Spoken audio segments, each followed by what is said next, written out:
나이가 70이 넘었어도 그만큼 성령은 웨슬리 운동의 핵심 그 모멘텀이라 그럴까 다이내믹이고 능력이고 하나님이시면서도 인격이시기 때문에 우리와 이제 깊은 교제하긴 하는 더 우리가 사모해야 되고 이 시대에 제가 우선 원고를 좀 읽은 다음에 좀 이렇게 더 퍼스널하게 혹시 같이 나누도록 하겠어요.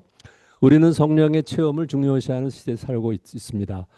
지구의 남반구를 중심으로 강력한 오순절 운동이 일어나고 있고 이 마지막 시대의 미래는 기독교가 약화되거나 소멸되는 것이 아니라 오히려 새롭게 변화되고 부흥되리라는 예견을 보여줍니다. 기독교를 단지 교리나 형식 제도로서가 아니라 살아계신 하나님을 성령 강림을 통해 체험한 초대교회의 성경적 기독교, 웨슬리 표현인데 스크립처럴 크리스티애니티의 신앙과 실천으로 돌아가려는 열망을 18세기 영국의 위대한 복음주의 부흥운동을 일으킨 웨슬리 형제가 풀게 되었습니다. 그리하여 웨슬리는 당시 영적으로 메마른 교회, 영국 교회, 도덕적으로 황폐하고 타락한 사회 현실을 넘어 성령의 살아계신 체험을 했고 회개와 부흥의 복음으로 새롭게 돌이키는 초대교회로 돌이키는 놀라운 역사를 이끌어갔습니다. 거기서 웨슬리안 메토디즘, 오늘 감리교회라고도 하지만 메토디즘이 태어났고 그 후에 많은 관계된 교단들이 그 뒤를 이었습니다. 오늘 한국의 교회가 물질주의로 인한 형식주의, 형식화, 세속화에 흔들리고 그 능력이 약화되어가는 위기 속에서 웨슬리안 정신을 이어받은 교파, 성결교, 나사렛교, 구세군을 포함해서 모두 웨슬리의 초기 정신으로 복원해서 영적인 회복과 갱신의 마음을 모으고 주목해야 될 것입니다. 그렇게 하기 위해 다시 놀라운 오순절적인 회개와 부흥의 도래를 갈망하며 올바르고 진정성 있는 성령 체험의 역사를 준비하는 교회, 신학교 성도들, 목회자 성도들 되기를 소망합니다. 웨슬리는 모교인 옥스퍼드 대학교의 세인트 메리스 처치에서 1744년에 설교하고 마지막 설교입니다. 더 이상 설교를 거부했기 때문에 대학에서 아까 말한 성경적 기독교라는 중요한 설교, 매우 중요한 설교인데 초대교회 오순절 성령 강림의 충만함이 기독교의 본질이라고 설파했습니다. 이 설교는 웨슬리의 성령론에 관해 패러다임이 되는 설교라고 할 수 있습니다. 성령의 충만함과 능력 나아가서 그 열매가 성화, 성결의 열매로 나타나지 않는 당시의 영국교회와 옥스퍼드 대학교를 강력히 예언자적으로 비판하면서 다시 성령으로 새롭게 되어 처음 기독교, 원래의 기독교의 순수한 형태로 변화되어야 한다고 그는 설교에서 강조했습니다.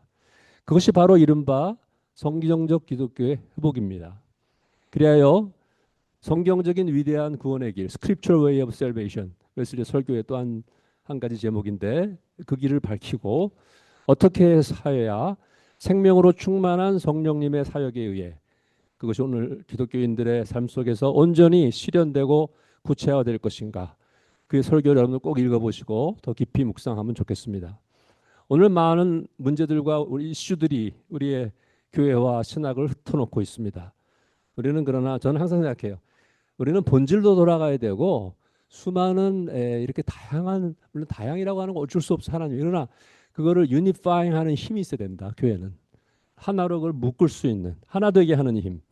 성령 하나님도 역시 삼일체 일체 하나님이기 때문에 저는 그걸 좀 항상 기도 제목인데 성령으로 거듭나고 충만하게 되는 것을 통해서 기독교의 본질이고 하나님을 체험하는 하나님 체험의 길이고 또 그러한 가운데 신실하게 자신의 부르심을 재조명하고 또한 무엇보다 중요한 실천적으로 성령의 기름 부으심을 분명히 받아 마지막 시대 사명을 새롭게 감당해야 될 것이라고 믿습니다.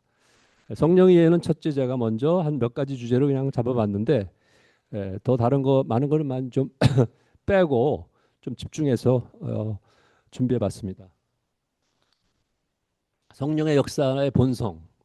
웨슬리는 자신의 영성과 신학의 초점을 성령께서 우리를 변형시키는 트랜스포밍, 체인징하는 역사에 맞췄습니다.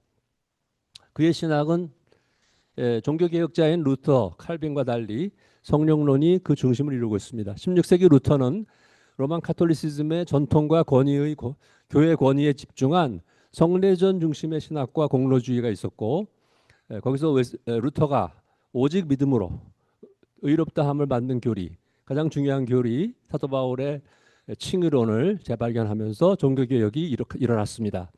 하지만 그의 신학은 하나님의 의를 배타적으로 수동적인 의라고도 하고 그랬습니다만은 거기에 집중해서 하는 건 좋은데 인간의 어떠한 능동적 의, 웨슬리적인 표현을 하면 inherent righteousness, 체험적인 의, 우리를 실제로 변화시키는 의, 리얼 체인지가 일어나는 의를 행위로 여기면서 긍정적으로 보지 못했습니다. 나아가서 인격이신 성령의 내적인 증거와 자유로운 생명적인 역사에 대한 충분한 관심을 신학적으로 전개하지 못했다고 봅니다.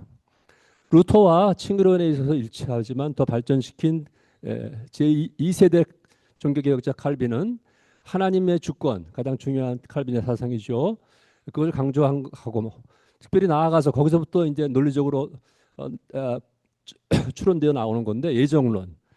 칼빈에게 있어서는 덜 굳어 있지만 후기 칼빈주의는 굉장히 강력하게 이중 예정론으로 나간 치우치는 예정론 때문에 웨슬리가 예정론을 반대하는 거 아니에요. 이게 자꾸 오해가 생기는데 어떠한 예정론인가 하는 게 문제가 되는 거죠. 성경은 예정론이 있습니다.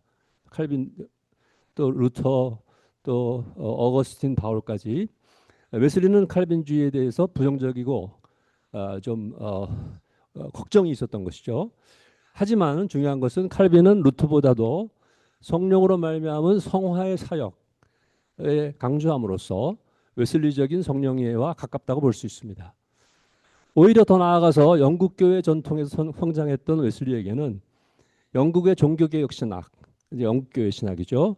그다음에 특히 그의 어머니를 통해서 이어받은 청교도주의 신학, 이거는 이제 개신교, 칼빈주의 신학에 영향을 받은 건데 이 두 가지가 다 종합이 되고 웨슬리 속에서 발전하고 있습니다. 웨슬리는 거기서 특별히 성령의 내적 증거, inner witness, inward witness에 대한 교리를 취할 수 있었습니다.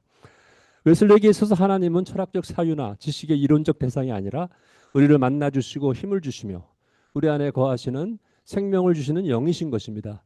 예수 그리스도가 우리 안에 거하신다면 우리는 우리 안에 계신 그리스도의 영의 현존을 체험하고 있는 것입니다. 예수 그리스도의 영의 현존, 성령의 임재로 말미암아 우리는 신적인 본성과 신성한 본성과 생명에 참여하게 됩니다. 그럼으로써 우리는 하나님의 참전 자녀로 변화되는 것입니다. 동생 찰스는 그의 설교인 잠자는 자여 깨어 일어나라 라는 설교에서 성령 체험에 대한 웨슬리적인 표현이 대표적으로 표현되는 걸 볼 수 있습니다. 거기서 이렇게 질문했는데 찰스의 설교이지만 뭐 웨슬리의 설교집에 다 들어가 있어요. 존 웨슬리의 당신은 신적 본성의 디바인 네이처에 참여한 자입니까? 당신이 버림받지 않은 자인 이상 그리스도가 당신 안에 계신다는 것을 모르십니까? 하나님이 당신에게 주신 성령으로 말미암아 하나님이 당신 안에 거하시고 또 당신은 하나님 안에 거한다는 것을 알고 있습니까? 당신은 당신의 몸이 하나님으로 받은 성령의 전이라는 것을 모르십니까? 이렇게 도전을 하고 있어요. 굉장히 중요한 설교인데 이것은 종교의 뿌리가 심령 깊숙한 곳에 자리 잡고 있고 종교의 목적, 우리 신앙의 목적은 하나님과의 영혼의 연합이다라고 하는 웨슬리 형제의 일관된 주장과 맥을 같이 하고 있는 것입니다. 동생 찰스는 종교의 목표를, 종교라고 하는 이제 그 시대에는 이제 릴리전이라는 말을 썼어요. 오늘날 우리가 신앙이라고 할 수 있겠죠. 종교의 목표를 하나님의 본성에 참여하는 것이다. 인간 영혼 속에 계시는 하나님의 생명이다. 마음속에 형상 지어진 그리스도라고 했습니다. 이 하나님의 생명이라는 표현, Life of God in the Human Soul은 웨슬리도 형도 많이 쓰는 표현입니다. 형 존 웨슬리는 신적 본성의 참여를 그대가 하나님 안에 거하고 하나님은 그대 안에 거하시도록 하나님의 형상 안에서 다시 새롭게 되는 것 그리고 하나님과 교통하는 것으로 해명한 바 있습니다. 여기서 내주, indwelling, 교통, 펠로십 내지는 커뮤니언, participation과 같은 어휘들이 얼마나 현저히 드러나는지를 주목합니다. 이건 루터나 칼빈의 용어는 아니죠. 웨슬리는 또한 성령이 우리를 소생시키는 역사를 inspiration, inspire, 우리를 영감으로 감동 감화한다는 뜻입니다. 이 영적인 감동 감화는 우리 마음에 불어넣어 주시는 하나님의 존재 자체의 숨결을 의미하며 이는 우리의 삶을 하나님의 거처로 만듭니다. 이러한 하나님의 영의 내주하심 혹은 영감은 모든 믿는 자의 공통된 특권이며 복음의 축복이요 말할 수 없는 은사요 보편적인 약속 진정한 기독교인의 표준이라고 언급했습니다. 진실로 신자들이 성령을 받아들이고 느끼고 감각하는 일을 부정하는 것은 성경 전체, 즉 하나님의 진리 전체적인 전체 진리와 약속과 증언을 부정하는 것이라고 말합니다. 웨슬리의 신학은 은혜의 신학이라고 보통 쉽게 얘기합니다. 뭐 다 은혜의 신학이지만 그 중심 주제인 은총, 은혜는 곧 성령의 우리를 능력을 주시고 주시는 그 임재하심과 그 역사하심을 말하는 것이다 하는 것이 웨슬리 성령론의 주 특징이 되겠습니다. 그는 은혜 속에서 예수 그리스도 안에서 값없이 용서하시는 사랑, 속죄와 구속의 사랑이죠. 그 다음에 공로 없이 화해를 이루시는 하나님의 자비, 그건 기독론적이고, 그 다음에 나아가서 성령으로 말미암아 우리 심령 속에 부어주시는 사랑. 이게 로마서 5장에 있는 말씀, 예수가 제일 좋아하는 표현 중에 하나인데 성령으로 말미암아 우리에게 사랑을 부어주셨다. 이 중요한 핵심이죠. 성령의 가장 위대한 것은 하나님의 사랑을 우리 마음에 계속 부어주시는 거예요. 그 생명의 사랑. 사랑은 진리와 생명을 다 포함하는 건데 그러나 그는 또한 자신의 기뻐하시는 뜻과 행위대로 우리 속에 역사하시는 성령 하나님의 능력을 은혜와 동일시하기도 했습니다. 이러한 웨슬리의 성령 예는 성령으로 하여금 힘을 주시고 소생시키시고 회복시키는 또는 또 우리 오늘 시대에 그러면 치유해 주시는 에너지요 능력이다. 근데 이런 표현은 사실 서방교회보다는 초대교회 동방교부들 이제 동방신학에서 많이 강조된 하나의 주제가 되었습니다. 그거가 상당히 유사성을 보여주죠. 따라서 성령은 우리 안에 역사하시는 성령의 능력, 은총은 우리 안에서 역사하시는 성령의 능력으로서 그리스도와 같은 형상으로 우리를 소생 회복시키는 능력이다. 곧 우리 삶에 임하시는 하나님의 새로워진 현존에 대한 표현으로 설명될 수 있었습니다. 다른 주제로 하나 더 나가는데요.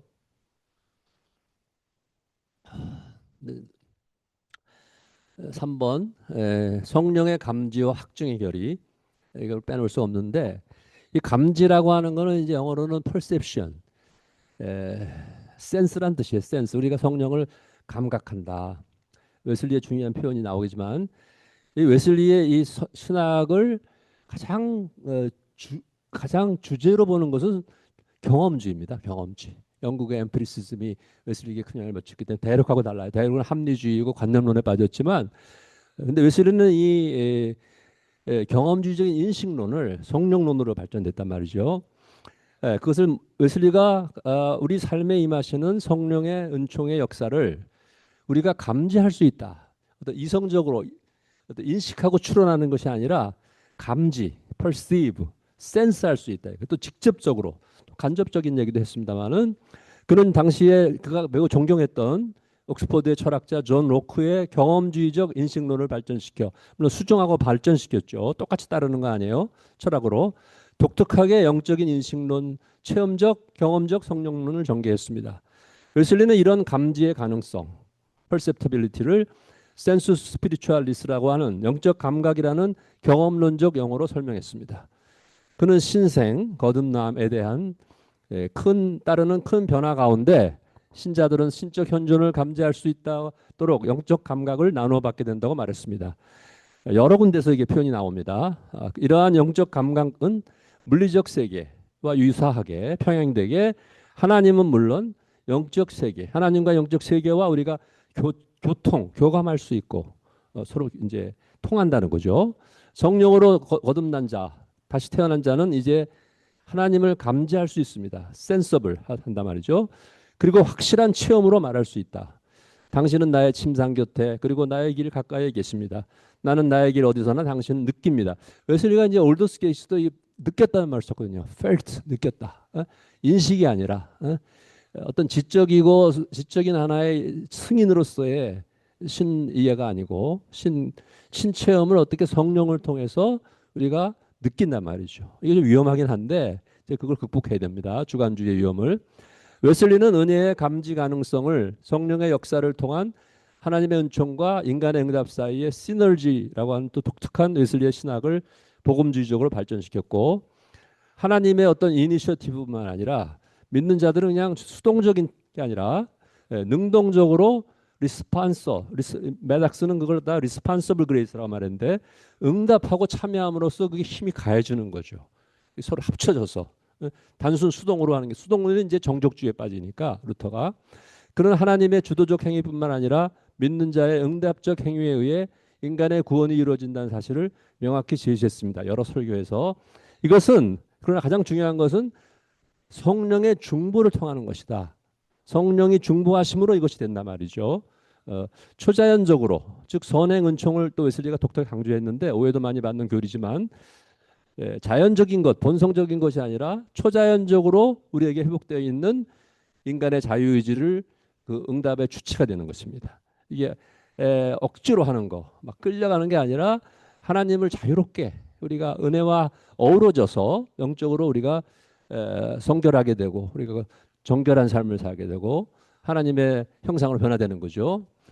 이 협력에 대한 웨슬리의 설명이 단순히 추상적이고 지성적인 것이 물론 아니고 체험적이고 실제적입니다. 잠깐 보면 그 설교 속에서 하나님의 영, 성령이죠. 혹은 숨결, 푸니마 다 이게 같은 헬라어지만 이 숨결은 즉시 새로 탄생된 영혼 속에 불어넣어짐, 인스파이어, 인브리딩. 우리가 호흡할 수 있는 것처럼 새롭게 태어나면 우리가 호흡을 하잖아요. 그리고 이 숨결, 이 breath는 하나님께로부터 와서 다시 하나님께로 돌아갑니다. 믿음으로 그 숨결을, 그 숨을 부단히 받아들이는 것처럼 사랑과 기도와 찬미로 부단히 하나님께 다시 돌려주는 이러한 순환이랄까 응답을 얘기한 거죠. 사랑과 찬미와 기도는 참으로 하나님으로부터 태어난 모든 영혼의 숨결이기 때문입니다. 이런 관계에서 성령의 감동의 체험이 어떠한 역할을 하는지 볼 수 있습니다. 성령의 역사를 체험함으로써만 진정한 신인, 하나님과 인간의 협력의 교제와 교통이 가능한 것입니다. 여기서 특징적인 것은 웨슬리가 성령 영성생활에 나타나는 신인 관계를 묘사하면서 하나님의 영혼 위에 액션, 역사하는 것과 리액션, 거기에 돌이켜 반응하고 역사하는 것을 하나로 결합시켰다는 점입니다. 그는 지속적인 인간의 반응 없이는 저절로 되는 게 아니죠. 뭐든죠. 웨슬리의 중요한 점은 계속 앞으로 나아가고 성결한 생활하면서 성장하는 걸 강조했거든요. 이게 웨슬리 가장 위대한 점인데 계속 반응해야 돼요. 반응 안 하고 가만 스탑하면 모든 게 다 죽어요. 성령을 자꾸만 소멸시키기 때문에 근심하고 그게 설교에 나오는 말인데 그러므로 우리는 하나님의 생명을 영혼 속에서 존속시키기 위해서 이 영혼의 반응 절대로 필요하다고 추론할 수 있을 것입니다. 왜냐하면 영혼이 하나님께 반응하지 않으면 하나님은 영혼 위에 계속 역사하고 활동하지 않는 것이 분명해요. 성령을 통해서 하는 거죠. 하나님은 먼저 우리를 사랑해 주시고 자신을 우리에게 나타내십니다. 그러나 그때 우리를 먼저 사랑해 주신 사랑은 이제 하나님으로부터 먼저 오는 거죠. 먼저 우리가 사랑이 아니기 때문에 그 하나님을 사랑하지 않는다면 어떻게 되겠냐 이지? 하나님의 영 성령은 언제나 역사하시지만은 않을 것이야. 언제나 역사하면 좋죠. 근데 인간이 응답하지 않으면 성령도 스탑한단 말이지. 이게 이제 어려운 문제 사실은 성령론에서 그런 점차로 성령께서 또는 하나님의 영은 뒤로 물러간단 말이죠. 성령이 슬퍼한단 말이죠. 성경에 보면 성령을 슬프게 하지 말아라 사도 바울 말씀이죠. 우리를 우리 자신의 마음의 어두움에 내버려 두실 것입니다. 우리의 영혼이 다시금 하나님을 향하여 숨을 되돌려 보내지 않으면 하나님은 우리의 영혼 속에 숨을 계속 불어넣으시지 않을 것입니다. 웨슬리는 점진적인 성화, 나중에 이제 순간적인 완전 성화, 성결이 일어나지만 점진적인 성화에서 계속 우리가 진보해야 되기 때문에 거기 계속 잘못하면 우리가 자만에 빠지고 그다음에 속임을 당할 수 있어요. 마귀가 계속 공격하기 때문에 영적 싸움에서 두려움과 겸손 그리고 끊임없는 기도로 우리가 경성, 깨어 기도함을 늦추지 않는 것이 바로 그러한 반응의 역할이라고 가르쳤습니다. 전체적으로 생동적인 영성 생활에서 성령의 역사에 대한 민감성, 영적인 감각을 매우 중요시한 것이 웨슬리 성령론적 신학의 특징이요 독특하고 위대한 공헌이라고 할 수 있습니다. 그다음에 이제 확증에 대한 거 이것도 우리가 빼놓을 수 없기 때문에 간략하게 이제 좀 정리해봤어요. 웨슬리의 어슈어런스 또는 위트니스의 교리가 있는데 그것은 뭐냐면은 성령의 역사를 감지할 수 있다는 것을 설명하기 위해서 이제 위트니스, 테스티몬이라는 용어를 사용했습니다. 이제 굉장히 나중에 많은 논증도 있었고 어려운 점이 많은 신학적인 문제입니다. 그러나 이제 그걸 균형 있게 포괄적으로 했는데 첫 번째는 직접적인 증거. 다이렉트한 이미디어트 위트니스가 되는 거예요. 그러니까 어떤 것을 미디에이션 어떤 매개를 통해서 간접적으로 증거하는 게 아니라 성령은 하나님이시기 때문에 직접 증거한다 이거예요. 직접 우리 영혼에게 직접 영을 통해서 그것은 성령의 역사에 깊고 말할 수 없는 시입니다. 그러니까 설명할 수 없는 거예요. 웨슬리는 이거를 설명할 수 없어요. 직접적인 증거는 인간의 언어로는 하나님의 자녀가 체험한 것을 적절하게 표현해낼 수 없다. 따라서 우리는 하나님의 영의 증거, 직접적인 증거입니다. 영혼 위에 나타나는 하나의 이너 임프레션, 이게 인상이라는 표현을 썼는데 이게 경험주에 중요한 거예요. 경험주인 우리의 감각에 외적인 사물이 찍어요. 이걸 찍어. 네? 찍는다는 게 이제 임프레스 한단 말이야. 찍는다. 각인을 한단 말이에요. 이걸 인상이라고 하는 거예요. 이로써 하나님은 그 영은 내가 하나님의 자녀인 것을 나의 영, 내 영의 성령께서 내 영에 직접적으로 증거해요. 이게 간접적인 게 아니에요. 절대로. 어떤 매개가 필요 없어요. 은혜의 수단이 필요 없어요. 직접 증거하는 거예요. 직접. 근데 이게 인격적이고 직접적인 건데 이거를 자꾸만 무시하면 안 돼요. 절대로 안 돼요. 깊은 기도를 해야 돼. 그러면 성령이 계속 증거를 하신단 말이에요. 그거 없이 무슨 우리가 영적으로 우리가 성장하고 성화가 되고 성결케 되겠냐고. 그렇잖아요. 그리고 이러한 주장에서조차 웨슬리는 하나님의 증거가 우리 마음에 나타나는 매너는 설명할 수 없다는 거예요. 인간적인 표현을 설명 못해요. 신비한 것이기 때문에. 두 번째는 성령의 역사에 대한 우리 확신을 단지 반성이나 논증에 기초를 두는 것이 적합하지 않다. 당연하죠. 이거는 하나의 우리들의 추론이나 리플렉션이나 어떤 논증이 아니기 때문에 그는 우리에게 주는 어슈런스다. 웨슬리가 올더스게이트에서 한 말 중에 중요한 것이 assurance has been given. 어슈런스가 주어졌다. 내 죄가 사함 받았다고 하는 어슈런스가 주어졌다. 성령이라는 표현은 안 나와요. 그의 그 저널에는. 그러나 어슈런스는 확실한 증거. 물론 모라비안 때문에 그리로 인도를 받았지만 분명하게 어슈런스가 나에게 주어져. 이게 중요한 거예요. 어슈런스. 확실하게 증거한단 말이에요. 근데 확실한 증거가 뭐 필요하냐? 천만에 확실한 증거가 있어야 우리가 증거를 하죠. 부활의 증거가 없는 사람 어떻게 부활을 증거할 수 있어요? 그거 다 거짓이에요. 뭐 신학을 공부하면 뭐예요? 다 거짓이에요. 우리가 확실한 증거가 있어요. 내가 새로운 생명의 부활에 확실한 내가 증거가 있어야 나도 부활을 증거할 수 있는 거예요. 사실 사도들도 그 증거가 있었기 때문에 증거한 거예요. 예수님이 십자가에 죽기 전에는 증거를 못했어요. 증거가 없기 때문에. 성령의 역사가 있었으나 그거 가지고 안 돼. 그러니까 부활하고 오순절 성령 강림이 있었기 때문에 부활을 확실하게 증거하는 거야. 거기서 그다음에 부활을 증거한다는 말이 나와요. 부활을 증거한다. 부활을 증거는 십자가만 증거하는 게 아니라 부활을 증거. 이 다른 것도 이제 다 얘기할 수 시간이 많이 가니까. 그래서 이제 그러나 이것이 누가 하시는 일이냐? 이게 성령의 역사란 말이에요. 성령의 역사. 성령의 역사를 통해서 우리가 거룩하게 성결하게 변화가 되고 하나님의 사랑으로 충만하게 될 때에 이것이 성령의 증거가 되는 거예요.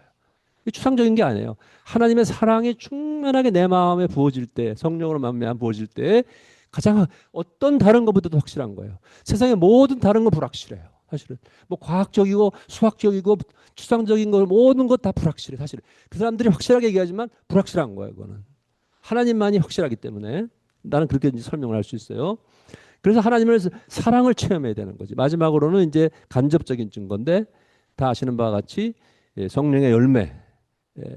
사랑, 기쁨, 평화 등등의 열매가 우리 마음에 부어진 하나님의 사랑을 체험한 응답의 결과로 나타난다. 그런 이런 열매들이 그저 한때 지나가는 감정이라고 하는 건 아니라는 거죠. 절대로. 열매는 인격적인 것이고 외적으로 나타나요. 또 습관적인 것일 수도 있어요. 거룩한 헤빗이 되고 템퍼가 돼야 돼요. 어펙션이 돼야 되고 이렇게 해서 총체적으로 우리가 거룩한 삶으로 우리가 초대받고 변화가 되는 거예요. 그 핵심은 이제 거룩한 하나님의 사랑인데 그것이 체험을 통해서 된다는 거예요. 이론이나 뭐 학습이 아니라. 네 번째, 이것도 사실은 우리가 너무 잘 아는 주제지만 사랑의 완전성화, 성결의 완전성에 대해서 잠깐만 그래도 언급을 하고 나가야 될 것 같습니다. 그래서 성령의 사역의 가장 절정은 사실은 성화예요. 우리가 거룩하게 성결하게 되는 거예요.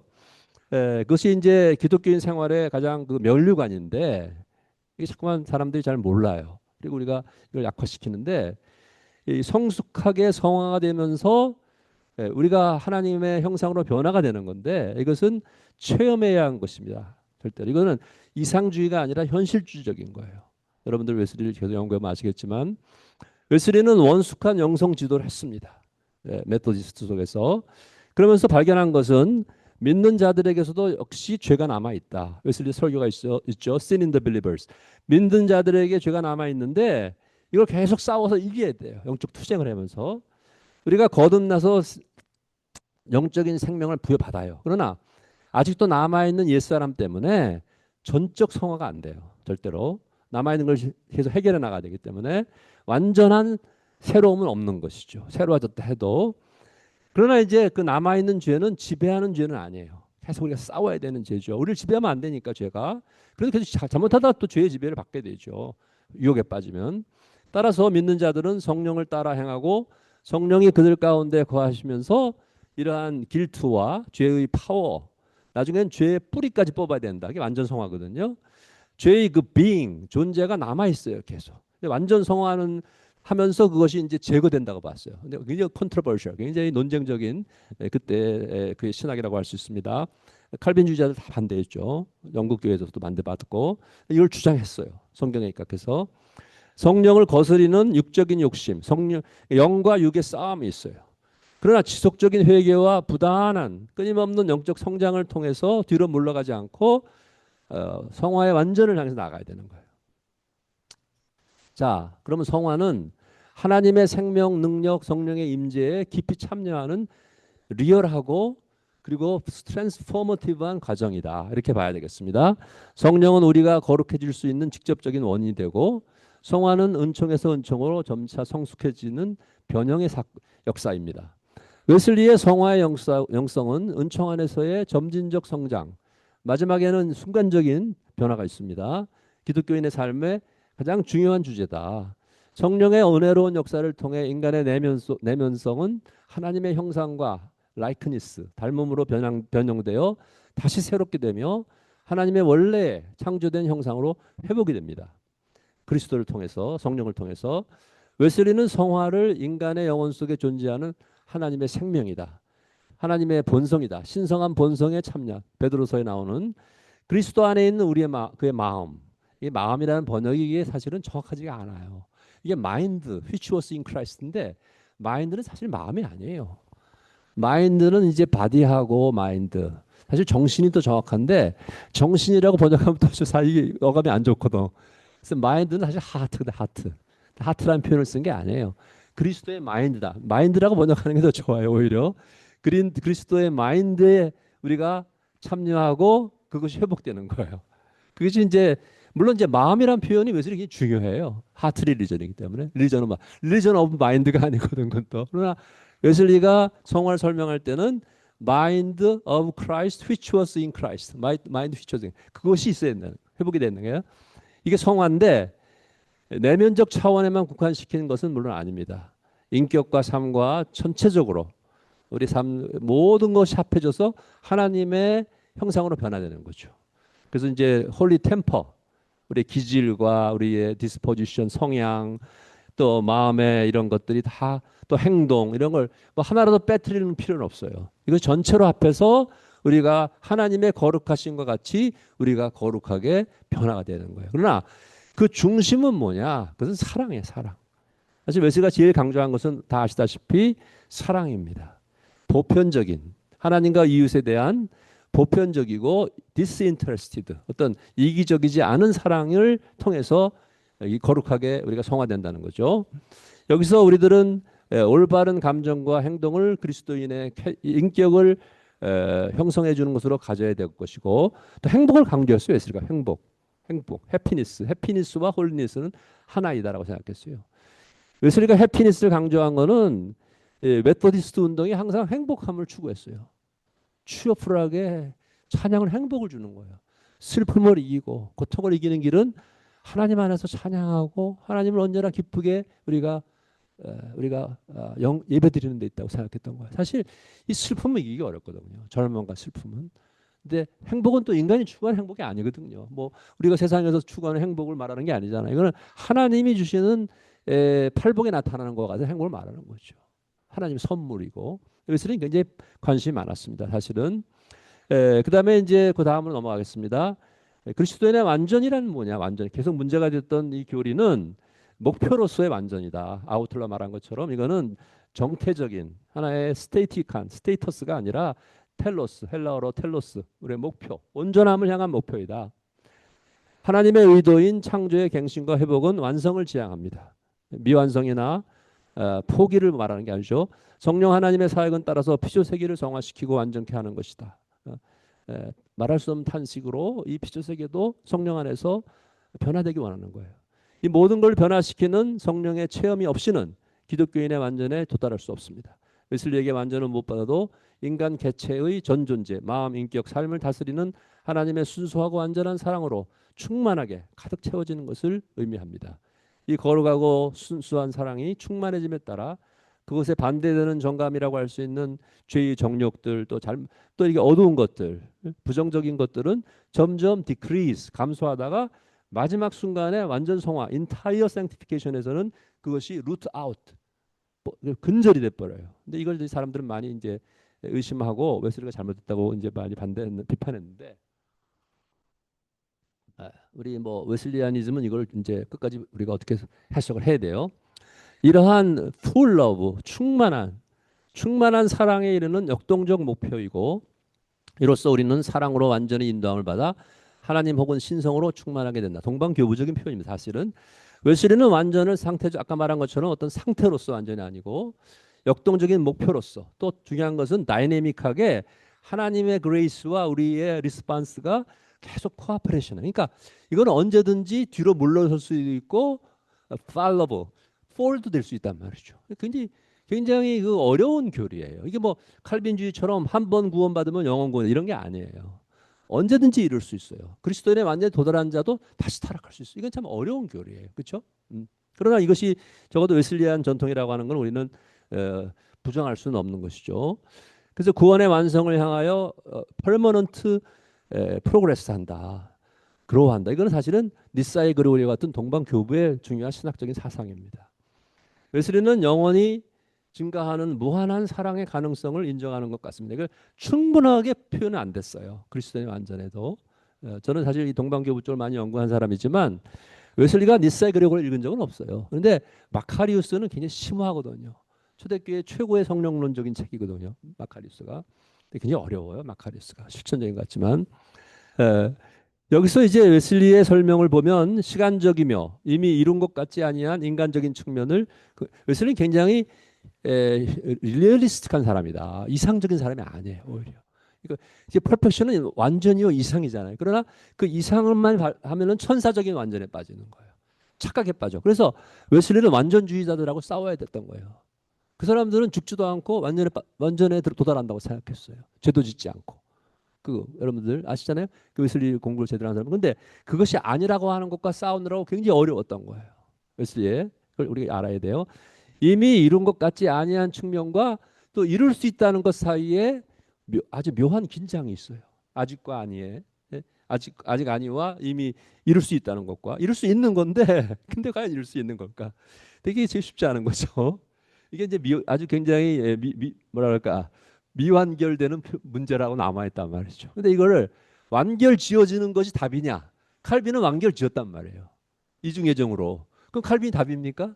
나는 칼빈을 굉장히 존경해요. 신학자로 최고의 신학. 그러나 칼빈의 예정론은 우리가 받을 수가 없잖아요. 웨슬리도 칼빈 예정론은 결국 거부했거든요. 하나님에 대한 잘못된 상이다. 어? 하나님을 어떻게 영원히 이중적으로 예정할 수 있느냐 말이지. 인간을.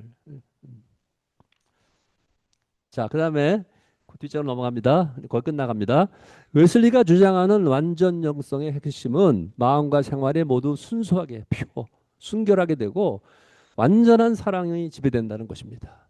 이것이 이제 답은 답이에요. 근데 완전한 사랑으로 충만하게 지배된다는 것인데 이건 어떤 것인가 고민해 봐야 돼요. 그렇죠? 어떻게 내가 완전한 사랑으로 충만하고 거기에 지배를 받아야 돼요. 내가 누구의 지배를 받느냐 말이죠.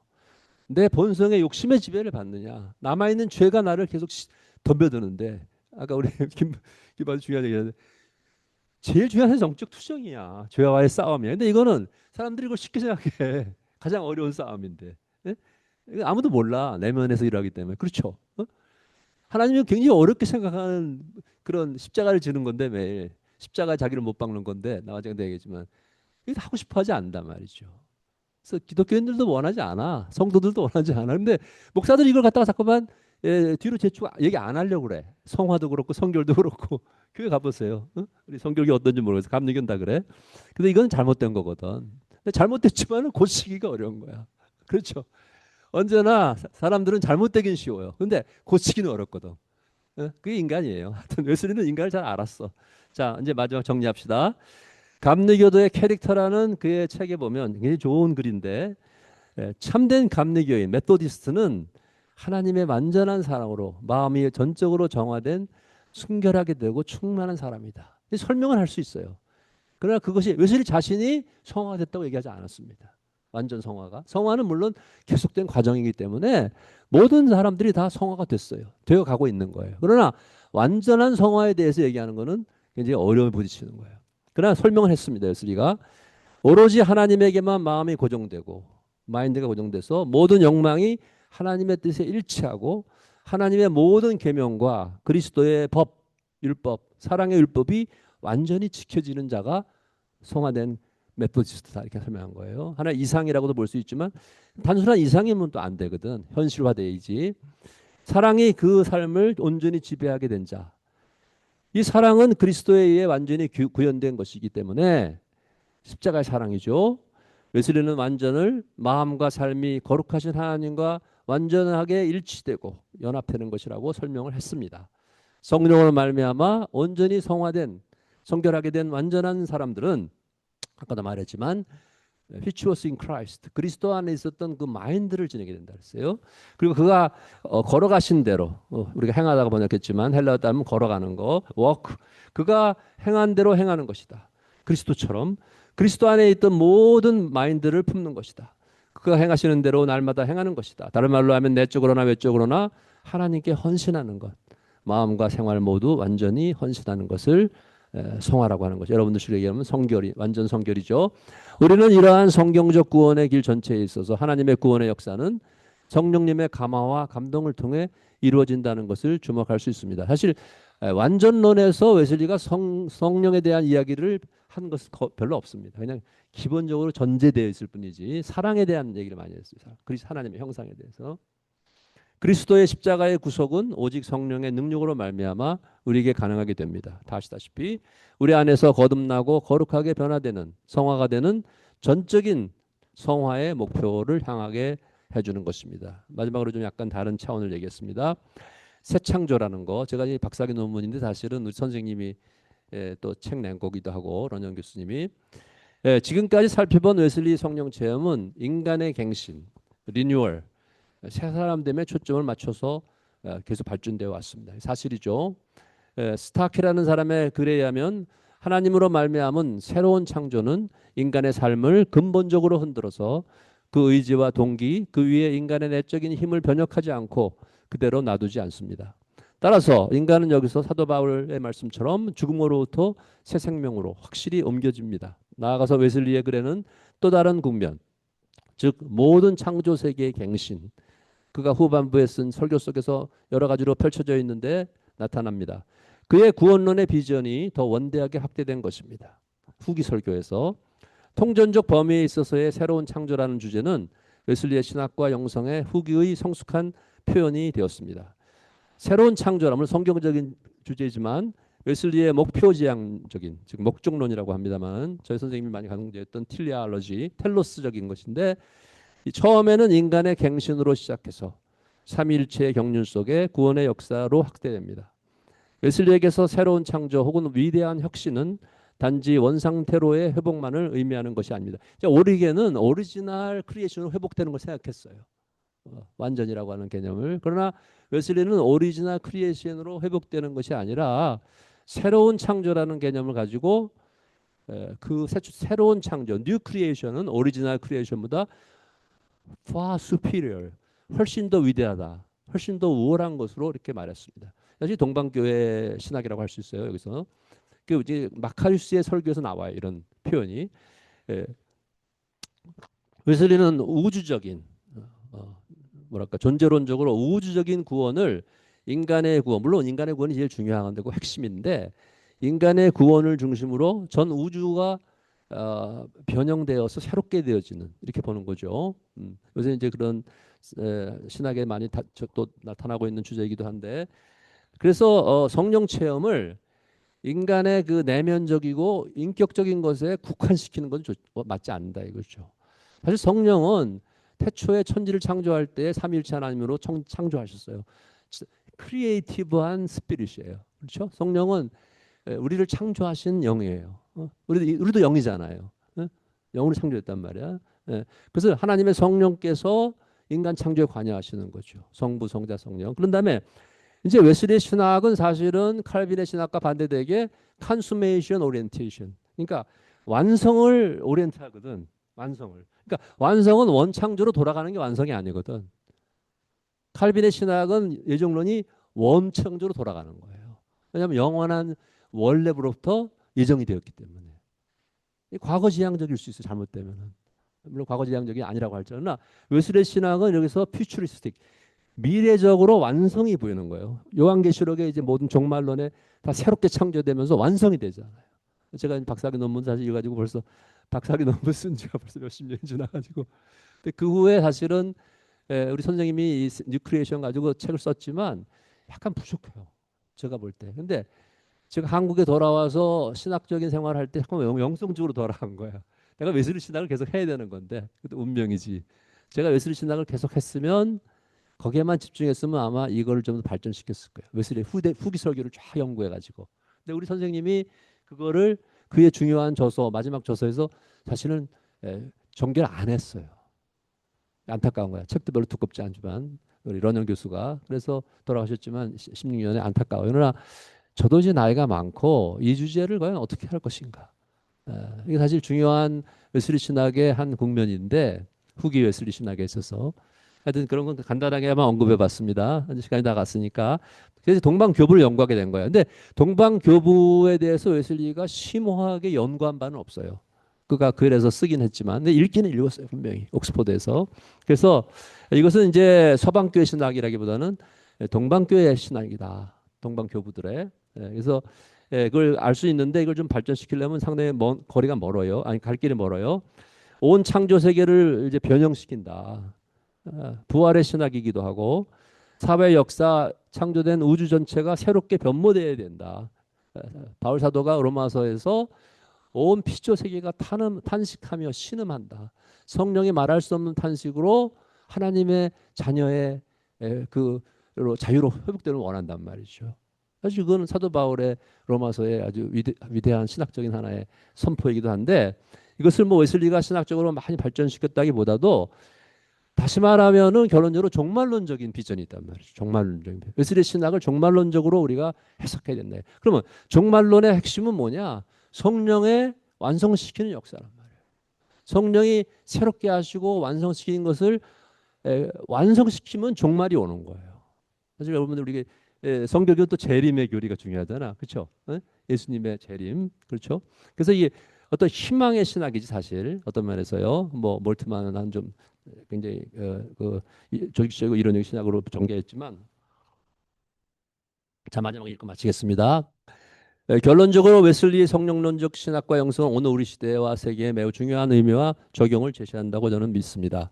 기독교는 생명적인 종교입니다. 살아계신 하나님을 체험하는 것이 없이는 오늘의 교회와 신앙생활 모두 메마른 화석이나 전통, 형식과 전통 및 율법으로 화할 것이기 때문입니다.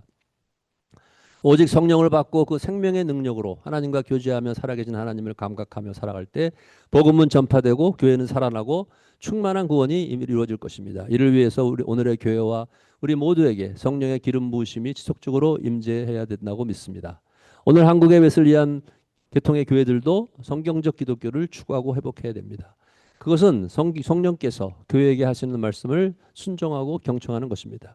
우리의 무뎌졌거나 마비된 믿음의 감각, 영적인 은혜의 감각을 새롭게 회복하여 하나님과의 교제가 막혀버린 무신론적인 신앙에 매여 있지 말고 웨슬리는 사실 영국 교회 상당 부분을 무신론적인 그 신앙에 매여 있다고 생각했어요. 교회는 다니지만 생명의 하나님의 체험이 없다 이거지. 형식은 남아있고 예전은 있지만 성령의 체험이 없으니까. 그러니까 성령운동, 회개와 부운동 일으키지 뭐하러 성령운동을 하겠어요. 얼마나 어려운데. 예? 그냥 영국 교회 가서 고고하게 예배나 드리지. 그게 아니거든요. 옥스퍼드의 교수나 하지. 그러나 웨슬리의 비전과 콜링은 이 살아있는 하나님을 초대교회와 같이 예수님의 삶을 따라가면서 성령의 놀라운 그 역사, 에너지, 그리고 그들을 새롭게 할 수 있다는 거. 영국 교회가 새로워질 수가 없잖아요. 그러니까 거듭나고 그리고 하나님을 체험해야 된다. 그래서 영적인 기독교를 다시 세워야 된다. 육적인 기독교나 혼적인 기독교가 아니라 스피리추얼한 기독교가 돼야 된다 이거죠. 성령은 인격적 인분이시며 우리와 대화하고 교제하시며 우리를 그리스도와 하나로 일치연합하게 하십니다. 이게 어려운 주제입니다. 사실은 하나님의 형상을 회복, 소생, 생신시켜서 우리로 하여금 참된 구속받은 그리스도의 새 사람된 인간성을 가지게 해주시는 분도 성령이십니다. 그 인간성은 우리의 새로워진 인격에 인쳐지는 것입니다. 그리하여 우리가 거룩하고 정결한 성결한 삶을 살게 해주십니다. 오늘 우리에게 하시는 성령의 간절한 탄식의 말씀은 너희가 세상에서 구별된 거룩한 삶을 살라는 것입니다. 성령은 오셔서 우리를 치유하시고 온전케 하시며 악한 절망과 죽음의 영을 물리쳐 생명과 승리와 자유를 우리에게 가져다 주시는 분입니다. 그러므로 우리 모두는 사도 바울의 갈라디아서의 말씀대로 오직 성령의 인도하심을 받아야 됩니다. 세상의 인도를 받는 게 아니라 성령으로 걸으라, 성령으로 행하라, 성령으로 살아가라. 그 사도는 초대교회 성도들에게 권면하시고 강조하셨습니다. 옛사람의 성품, 육신과 영혼의 부패한 본성을 허물고 그 육체와 함께 정욕과 갈라디아서에 있는 말씀, 육체와 함께 너의 파테마신, 정욕과 에피튀미안, 욕망을 십자가에 못 박아야 된다. 그렇지? 그리스도의 사람은 십자가에 매일 못 박히는 삶을 살아야 된단 말이지. 그런데 성령께서 이걸 어떻게 할 수 있냐 말이죠. 인간의 힘으로, 본성으로. 못하죠. 그러니까 성령을 받아야 된단 말이에요. 그걸 하시는 분은 성령이에요. 그러면 그는 성령의 사람이 되는 거예요. 육신의 사람이 아니라. 이게 목표인데 굉장히 신비하게 들리지만 신비한 게 아니에요. 웨슬리가 볼 때 가장 프랙티컬하고 가장 성경의 핵심이 되는 것이 바로 우리가 성령으로 새롭게 되는 거예요. 성령으로. 그리스도의 속죄의 은혜도 성령으로 말미암아 우리가 경험하게 되는 거예요. 우리가 인간의 본성으로 경험하는 건 잘못된 거예요. 이거는. 만약 그렇게 주장하는 사람이 있다면 잘못된 거예요. 이거는. 자, 새로운 영으로 거듭나서 하나님을 진리와 영으로 예배하는 성전이 되고 우리 하나하나가 또 매일 성결한 생활하고 새 사람의 성품으로 세상을 살아가면서 세상이 우리를 따라오지 않고 우리가 또 세상을 따라가지 않고 세상과 구별된 하나님의 나라의 백성으로서의 거룩한 삶을 살아야 됩니다. 제가 지난번에 우리 후배 목사가 무슨 영성 목회에 대해서 자꾸만 와서 뭐 해달라서 건강이 나빠서 안 갔어요. 그래서 뭐 초교파적으로 여러 영성하는 분들도 모시고 그래가지고 이제 강의도 하는데 제가 한마디 하고 싶은 게 있어요. 그러면 영성 목회란 뭐냐? 제가 이 자리 마지막 결론을 영성 목회를 자꾸 얘기하는데 영성 목회는 목회자가 거룩하게 사는 거예요. 성결하게 사는 거예요. 뭐 가장 단순하지만 가장 답이 되는 거는 성결하게 사는 것밖에 없어요. 목회자가 성결하게 살면 돼요. 뭐 목회를 잘하고 설교를 잘하고 뭐 행정을 잘하고 큰 교회를 세운다고 하나님 기뻐하시는 거 아니에요. 굉장히 큰 오해예요. 인간적이고 세상적인 생각이에요. 교회를 기업화하고. 목회자 하나하나가 거룩하게 그리스도처럼 살면 되는 거예요. 그게 영성 목회지. 영성이 뭐예요? 성령 안에서 거룩하게 살아가는 건데. 근데 거룩하게 살라는 말은 쉬워요. 말은 쉬워. 말은. 그러나 그걸 행하는 것은 실천하는 것은 말하고 아무 관계도 없는 거예요. 그거는. 말을 100마디 한다고 되는 건 아니에요. 거룩하게 성령을 받아야 되고 매일 성령을 받고 성령의 그 신성한 에너지가 우리에게 매일 우리 속에 흘러 들어와서 우리 삶이 매일 변화되고 십자가에 매일 못 박혀 죽어야 돼요. 그럼 누가 하겠습니까? 그러면 아무도 안 해요. 교인들한테 그렇게 설교를 하면 설교 안 해요. 자기도 못하니까 목사도. 그러나 이것이 못한다고 그래서 이게 성경적인 기독교인데 그래서 처음에 성경적인 기독교가 뭐냐 말이에요. 옥스퍼드에서. 너희들이 성경적인 기독교를 아느냐. 옥스퍼드의 총장, 부총장 모든 교수들이 다 앉았었어요. 1744년에. 웨슬리가 그 설교를 하고 나서 쫓겨났어요. 옥스퍼드에서. 더 이상 no more sermon. 당신은 옥스퍼드의 링컨 칼리지의 펠로우인데 더 이상 설교하지 말아라. 옥스퍼드를 나중에 웨슬리가 뭐라 그러는지 알아요? 할럿이래. 할럿트리. 옥스퍼드는 할럿이 무슨 말인지 아시죠? 옥스퍼드는 음란한 학교다 이거는. 어떤 의미에서 도덕적으로 하나님이 역사하는 학교가 아니라는 거예요. 이건 세속화되고 도덕적으로 문란한 학교라는 거예요. 그게 웨슬리가 옥스퍼드에 대한 맹렬한 하나의 그러한 준엄한 책망이었어요. 옥스퍼드가 왜 옥스퍼드 사람이에요? 저는 옥스퍼드를 5번, 6번 갔지만 우리가 진정 오늘날 한국의 성결교회나 뭐 나사렛 교회나 저는 감리교 메소디스트지만 우리의 진정한 콜링이 뭐예요? 여기 뭐 교수님들, 목사님들, 뭐 강의를 듣고 있는 분들이 마지막으로 말 성령을 받고 잠깐 한마디 더 얘기 마칠게요. 11시까지. 너무 오래 하는 것 같아요. 사실 40분에 끝나야 되는데 몇 마디 더. 괜찮죠? 이것도 제가 왜 이것을 최근에 제가 이 아시아 감리교 신학교 연합을 좀 만들었어요. 제가 아시아에 있는 선교사들이 세운 신학교들을 좀 리뉴얼 하더라고. 총장씨부터 그런 이제 비전을 받았는데 제가 어디 가서 이제 인도네시아 가서 큰 대학에서 기독교 대학에서 강의를 하고 교수들하고 밥을 먹는데 강의는 끝났어요. 이거 약간 이제 여담이지만 성령에 대해서 이제 말씀을 전했어요. Renewal in the Spirit. 성령 안에서 새롭게 되면 되는데 거기에 교수 한 분이 그래. 새로운 걸 듣는다고. 그래서 뭐가 새롭냐고. 성경에 나오는 건데. 그리고 뭐라는 거 아니? 성령에 대해서 잘 모르겠다는 거예요. 그 기독교 신학교의 교수인데 그래서 내가 그러냐고. 근데 속으로 마음이 굉장히 답답한 거예요. 성령이 누구이신지를 모르는 거예요. 관심도 없어. 어? 그러다가 제가 사도행전 19장에 있는 말씀을 가지고 설교를 했는데 우리 이 감리교 신학교 연합회 그 제가 회장이 되면서 설교한 건데 아볼로가 기독교를 전했어요. 어? 성경에 능통하고 구약 성경이죠. 그리고 굉장히 학자였어요.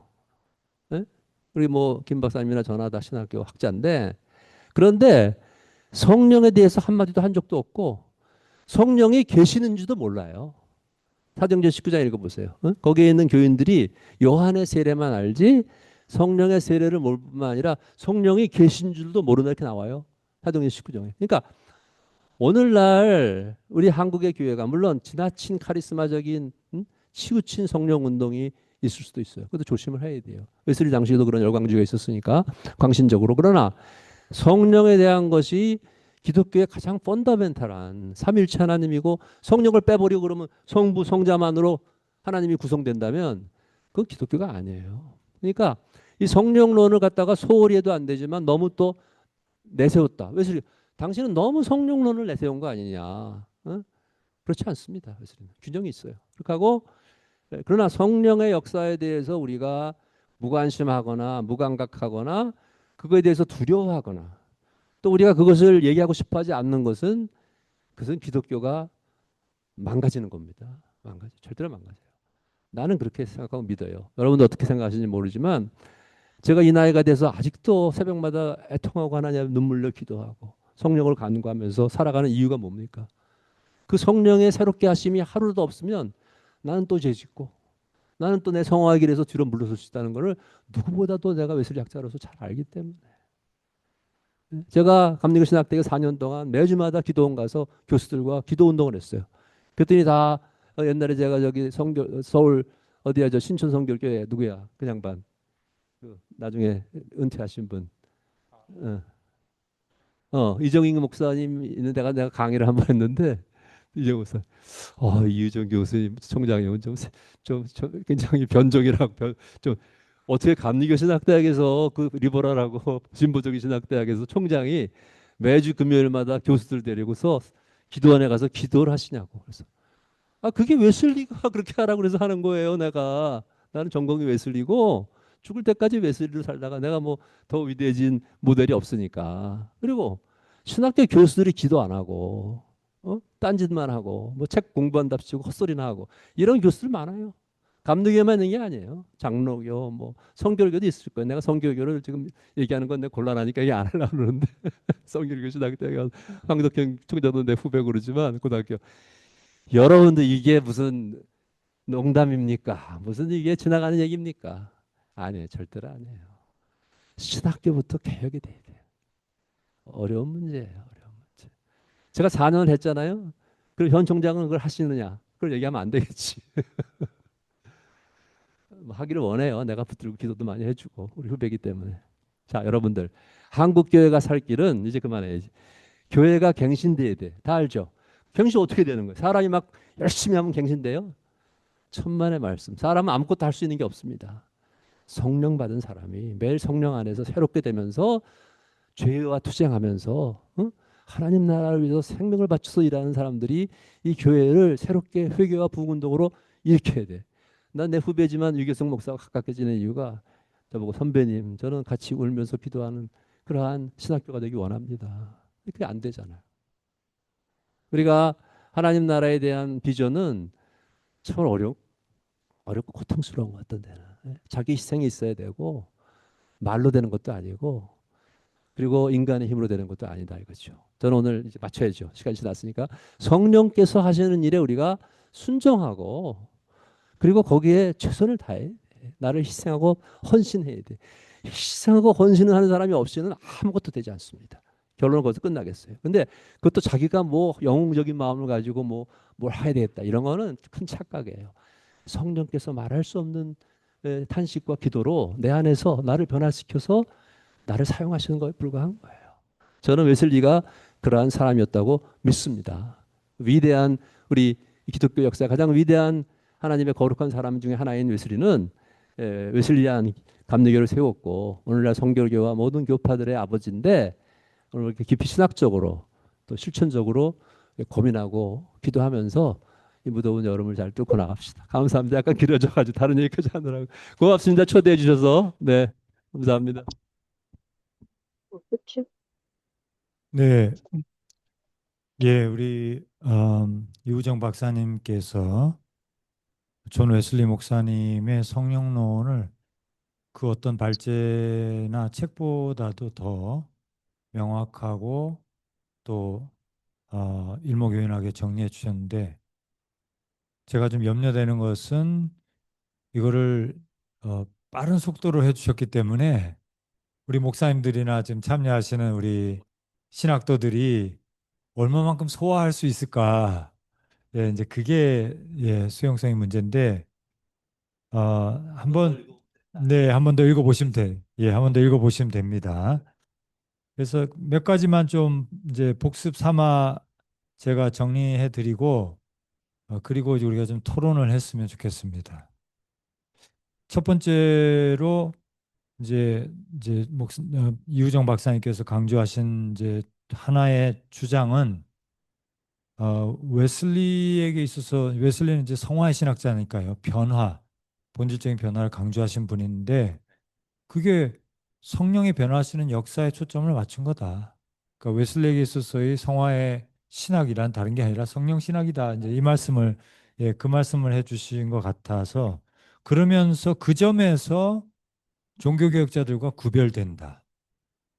그렇죠? 종교개혁자들은 원론적인 관심들도 좀 달랐고 포인트가 또 예, 또 갈뱅의 경우에는 또 성부 중심의 어떤 그런 전개를 했는데 여기 보면은 웨슬리에게 있어서는 성령의 역사가 본질적이다.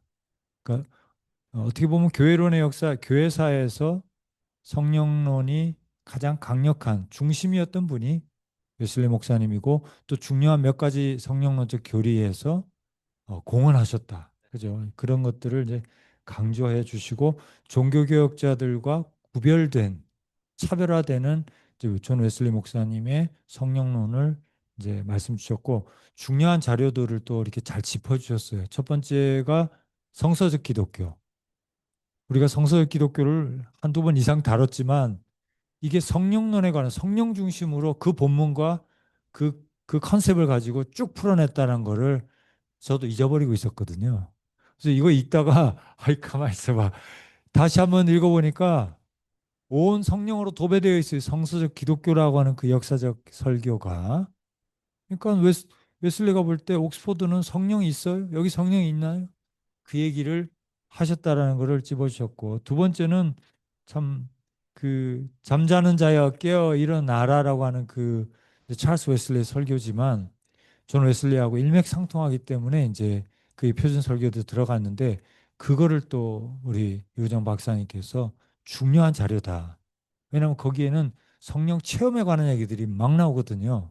그래서 그거를 짚어주셔서 저도 너무 큰 도움이 됐고, 그다음에 영감이라는 단어가 그 맥락에서 중요했다. 인스피레이션 말씀해 주셨고, 그래서 그다음에 이제 성령 교리, 성령론 교리에 있어서 어떤 말씀해 주셨냐면은 이 우리가 감지할 수 있고 체험할 수 있는 믿음이라고 하는 것이 인식의 방법론이라고 하는 웨슬리의 독특한 영적 인식론을 여기에다 이제 전맥해 주셨죠. 되게 중요한 거죠. 믿음은 지식이 아니고 인식의 방법이다라고 하는 데서 웨슬리의 믿음론이 굉장히 차별화되거든요. 그래서 그런 면에서 종교교육자를 넘어서는 그런 믿음의 인식론 얘기해 주셨고, 그 다음에 더 나가서 중요한 포인트를 주셨는데 뭐냐 하면, 어, 존 웨슬리에게 있어서 성령의 감화와 그 역사하심은 쌍방적인 거다. 성령께서 우리에게 불어넣어 주시고 거 끝나는 것이 아니라, 그건 이제 죄송한 얘기지만 칼뱅주의에서는 거기서 끝나는 거거든요. 예, 주권적인 역사니까. 그렇지만 지금 유종 박사님께서는 여기 몇 페이지입니까? 여기 보면은 은혜의 감지 가능성을 인간의 응답과 연결했다는 거예요. 그게 증거가 어디 있냐? 그 설교에 있다는 거죠. 그 설교가 뭡니까? 그 하나님 거듭남자의 특권.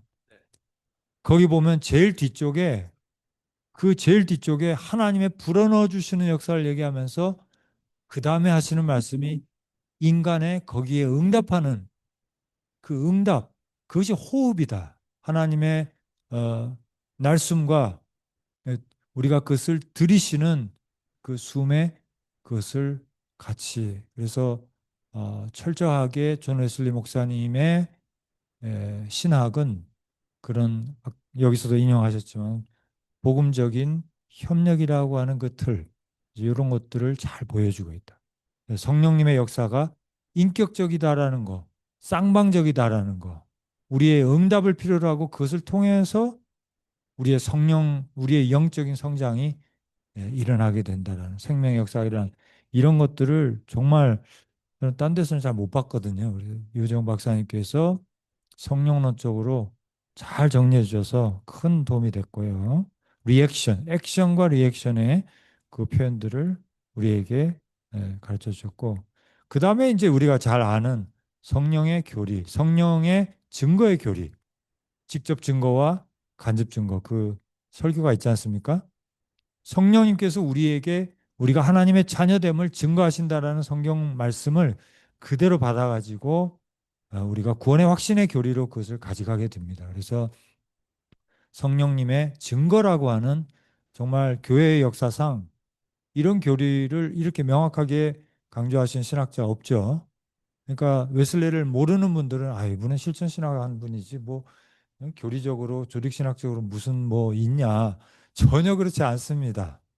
하나하나 신학 방법론, 그 믿음에 관한 인식론, 하나하나 교회론, 교리적으로 얼마나 깊은 것들을 이제 개혁을 하신 분인데, 여기서도 성령의 증거라고 하는 교리를 끝까지 고수하셨고 가르쳐 주셨죠.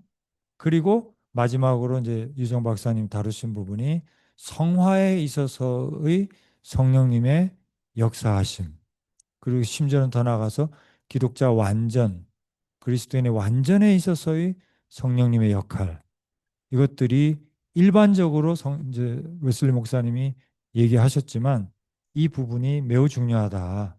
이런 것들을 짚어주셨어요. 그래서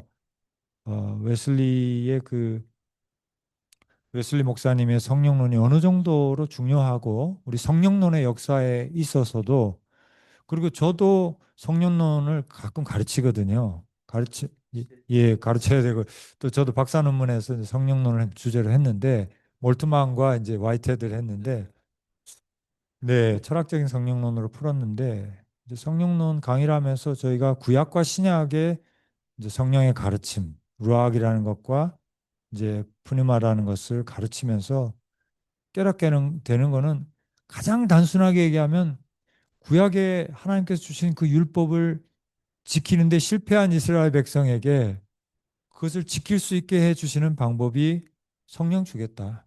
내가 너에게 돌판에 새긴 것을 주는 것이 아니라 이제는 내 영을 주고 너의 마음에 비해 새겨줘서 너희들이 기쁨으로 내 율법을 지키게 하겠다. 이게 구약과 신약의 성령론이에요. 그러니까 성령 하나님의 그 오심은 결국 하나님의 율법을 지키게 하심인데 그거를 존 웨슬리 목사님이 오늘 이 페이퍼를 통해서 지금 풀어주신 거예요. 이게 어떻게 우리가 하나님의 법을 지키는 완성된 성결한 크리스찬이 될 수 있냐?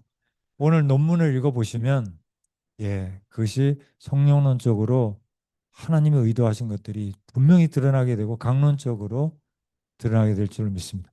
제가 웬만큼 좀 요약을 했나요? 네. 그래서 내용이 너무 많아가지고 제가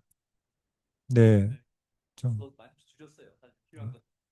그래서 자세한 것은 이 논문 읽어보시고 또 이유정 박사님의 여러 가지 글 또 저기 책을 읽어보시면 웨슬리 목사님의 성령론과 또 더 나가서 영성 신학을 정말 그 깊이 있게 그리고 현실적으로 보게 되리라고 생각합니다.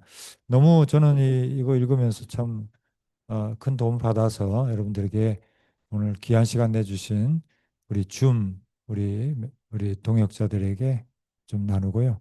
자, 이제 많은 시간은 아니지만 사실은 뭐 시간 있습니다. 그래서 여러분들 이제 궁금한 거 있으면 지금 말씀해 주시고 문자로 주셔도 좋고 또 말씀 지금 저기 들어오신 분들 보이시죠? 네. 그래서 제가 열심히 초대했는데 어, 저, 그리고 사역들이 많으셔갖고 우리가 한 100한 죄송합니다. 한 120, 30명 되는데 다들 제가 연락해 보니까 해외에 계신 분도 많고 그래도 예. 네. 그러면 우리 여기 함께 계신 분들 예. 우리 오성욱 교수님. 네네. 오성욱 교수님. 성령파입니다. 그래서 새벽 기도한다 그랬더니 안 믿어진다는 듯이 그리고 박사더러 감리교 감리교 신학자를 갖다 우습게 보면 안 된다. 네. 나 무슨 때문이 아니라 감리교 신학자에 오해가 있어요. 제가 미국에서 공부할 때 제가 질문 받겠지만 고신파 아주 골통인데 참 믿으면 좋고 공부도 무지무지하게 많이 하는 분인데 저를 보고 감동을 받은 거예요. 그래서 자기는 이유정 목사님을 만나서 감리교 신학자에 대한 모든 인식이 바뀌었대. 할렐루야. 할렐루야. 내가 감리교 신학자의 네. 모델이다. 당신 그렇게 생각하면 좋아. 모델이란 말도 지나친데 감리교 신학자에 대한 생각을 바꿔라. 감리교 신학자가 많은 잘못된 신학자들도 많지만 미안합니다. 그러나 오리지널한 웨슬리의 신학을 이어받으려고 하는 사람들이 있단 말이지. 감리교뿐만 아니라 성결교. 장로교 사람들이 오해하는 거죠. 감리교가 너무 리버럴하다. 나는 감리교 신학이 리버럴한 신학이 생각하지 않아요. 그렇게 하고 가장 복음적인 신학이다. 또 오늘 김 박사님 말처럼 가장 성경적인, 성서적인 스크립추럴한 신학을 해야 된다는 거예요. 지금 신학이 얼마나 혼란스럽습니까? 이 시대에. 뭐 장로교, 감리교, 뭐 성결교, 뭐 할 거 없이 그럼 거기 돌파할 수 있는 길이 뭐가 있어요? 성경으로 돌아가야 돼. 루터가 한 얘기이기도 하지만 웨슬리만큼 또 루터 이상으로 웨슬리는 성경에 충실한 사람이에요. 난 그렇게 생각해요. 뭐 루터가 더 위대하다, 웨슬리가 위대하다 이런 말 할 필요 없어요. 그 역사적인 시대 하나님 쓰신 귀한 하나님의 사람들인데 그래서 그러나 웨슬리의 성령 신학, 성령론 그것이 성경적인 기독교 지금 방금 마지막에 그걸 잘 놓치는 거예요. 그렇죠? 저 그만 얘기할게요. 그러니까 뭐 질문할 거 있으면 먼저 하실 말씀 많은데 일단 또 얘기하고 후웨이로 우리 간략간략하게 얘기할게요. 웨슬리 신학도 리스판스가 중요하니까 그렇죠. 내가 혼자 얘기하면 안 되지. 리스판스를 헬비시다고 하겠습니다. 여기서 끝나면은 이제 저희가 되니까. 뭐 혹시 질문 있는 분들 간략하게 되죠. 혹시 우리 또 줌으로 들어오신 분들 또 질문 좀 주시고 유 박사님 질문하고 싶어 하시네요. 질문은 짧게 대답은 길게. 대답도 짧게. 시간이 대답도 너무 짧게. 시간이 많이 지났으니까. 질문도 짧게, 대답도 짧게. 네, 네, 안녕하세요, 총장님. 감사합니다. 네. 우리 총장님께서 제가 책 2권 추천사를 또 다 써주셨었는데 네. 오늘 항상 오래 감사드리고 네. 그 다름이 아니고 네. 사실 이제 오늘 이 듣는 내내 이 신학자들이 와가지고 조금 이 얘기를 들으면서 좀 회개 집회를 좀 해야 되지 않나 이런 생각이 들 정도로 너무너무 좋은 말씀 주셔서 감사드리고 네. 제가 사실은 두 가지를 여쭈려고 그래요. 하나는 네. 여기에서도 이야기를 해주셨지만 제가 지금 강조하는 것 중에 하나가 뭐냐면 그 학생들 웨슬리에 대해서 가르치면서 네. 영적인 감각도리가 정말 중요하다. 네. 이거 정말 중요하다. 그러면서 제가 이제 몇 가지 이제 텍스트를 가지고서 쭉 공부를 하는데 네. 야 이게 공부나 논리나 논증이나 이런 방식으로 다룰 주제가 아닌데 이거를 다루다 보니까 그런 식으로 다루다 보니까 한계를 계속해서 느끼게 되고요. 네. 물론 이제 그 과정에서 뭐 이제 이거는 한 학기로 이제 끌고 갈 수 있는 주제가 아니구나. 네. 근데 오늘 여기서 이제 좀 이야기를 해주셨지만 웨슬리 또한 이 성령의 임재와 능력을 통해서 이 영적으로 우리가 하나님을 느끼고 감각하고 이런 것들은 논증의 대상이 아니다. 뭐 이제 이렇게 설명할 이야기를 수도 해서 없. 설명할 수도 네, 없다. 이제 신비기 이야기를 때문에. 예. 십니다. 예. 근데 이제 이게 가르쳐야 하는 입장에서는 이게 너무 답답한 거예요. 그렇다고 그냥 불러다가 신학생들 그냥 계속 기도만 시킬 수 있는 것도 아니고. 성경을 연구해야죠. 그렇죠. 그래서 이제 그 부분에 대해서 좀 약간 좀 팁을 좀 주셨으면 좋겠고 이게 왜 그렇게 중요한지에 대해서 또 한 말씀 더 해주셨으면 좋겠고 또 하나는 뭐냐면 그 어찌됐든 이제 학생들 가운데 논문을 쓰면서 생태신학 가지고 지금 웨슬리를 가지고 조금 쓰고 싶어하는 학생들이 굉장히 많아요. 네. 굉장히 많은데 사실 제가 이제 박사학위 논문 쓰려고 할 때 제 지도 교수님이 두 가지를 제안을 했어요. 하나가 네. 뭐냐면 이 웨슬리의 이 생태신학을 네. 고백자 막시무스의 그 막시무스. 코스믹 리터지하고 연결을 해서 네. 네가 좀 좋은 재해석하고 생각이네. 구성신학을 하면 좋겠다라는 이야기가 있었어요. 네. 근데 저는 결국에는 그걸 하지 않고 이걸로 제가 지금 하는 아퀴나스하고 연결해 가지고 했던 걸 했고요. 아퀴나스 더 어렵죠. 예, 네. 어쨌든 뭐 이제 그걸 했는데 네. 생태신학에 대해서 학생들이 페이퍼를 가지고 오면 네. 거의 대부분 초기 설교에서 자연적 형상 뭐 이제 소위 웨슬리의. 말해서 이 웨슬리의 이제 형상의 이제 네. 삼중법에 관해서 이야기를 하면서 자연적 형상 하면서 초기 설교에 나온 내용 몇 가지 하고 어. 런현 교수님의 책 네. 몇 개 조금 이렇게 네. 더듬어 가지고 하고 네. 그 정도 수준에서 끝나요. 네. 그런데 말씀해 주신 것처럼 네. 런현 교수님은 이제 사실상 제안하고 그러니까 구원의 길을 새 창조라고 하는 큰 흐름 안에서 이렇게 해야 된다라고 이야기를 하셨는데 네. 네.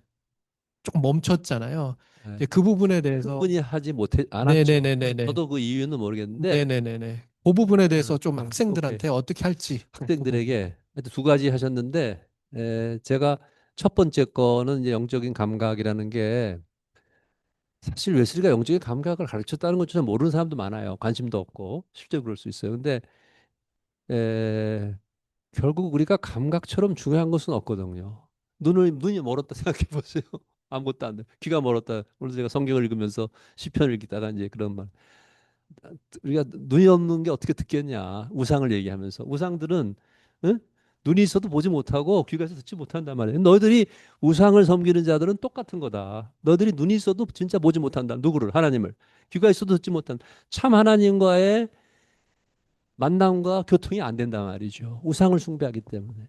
제 말의 뜻은. 그래서 그 영적인 감각이 사실 웨슬리는 믿음이라 그랬거든요. 그 저 어필 같은 데서 이제 저 호술 그러니까 믿음인데 웨슬리가 칼빈이나 루터가 생각했던 믿음의 개념과 웨슬리가 영국의 그 엠피리시스트로서의 이 감각이라는 데 계속 그가 고민했던 주제가 있었고 올드스케이트 체험과 감각이 돼요.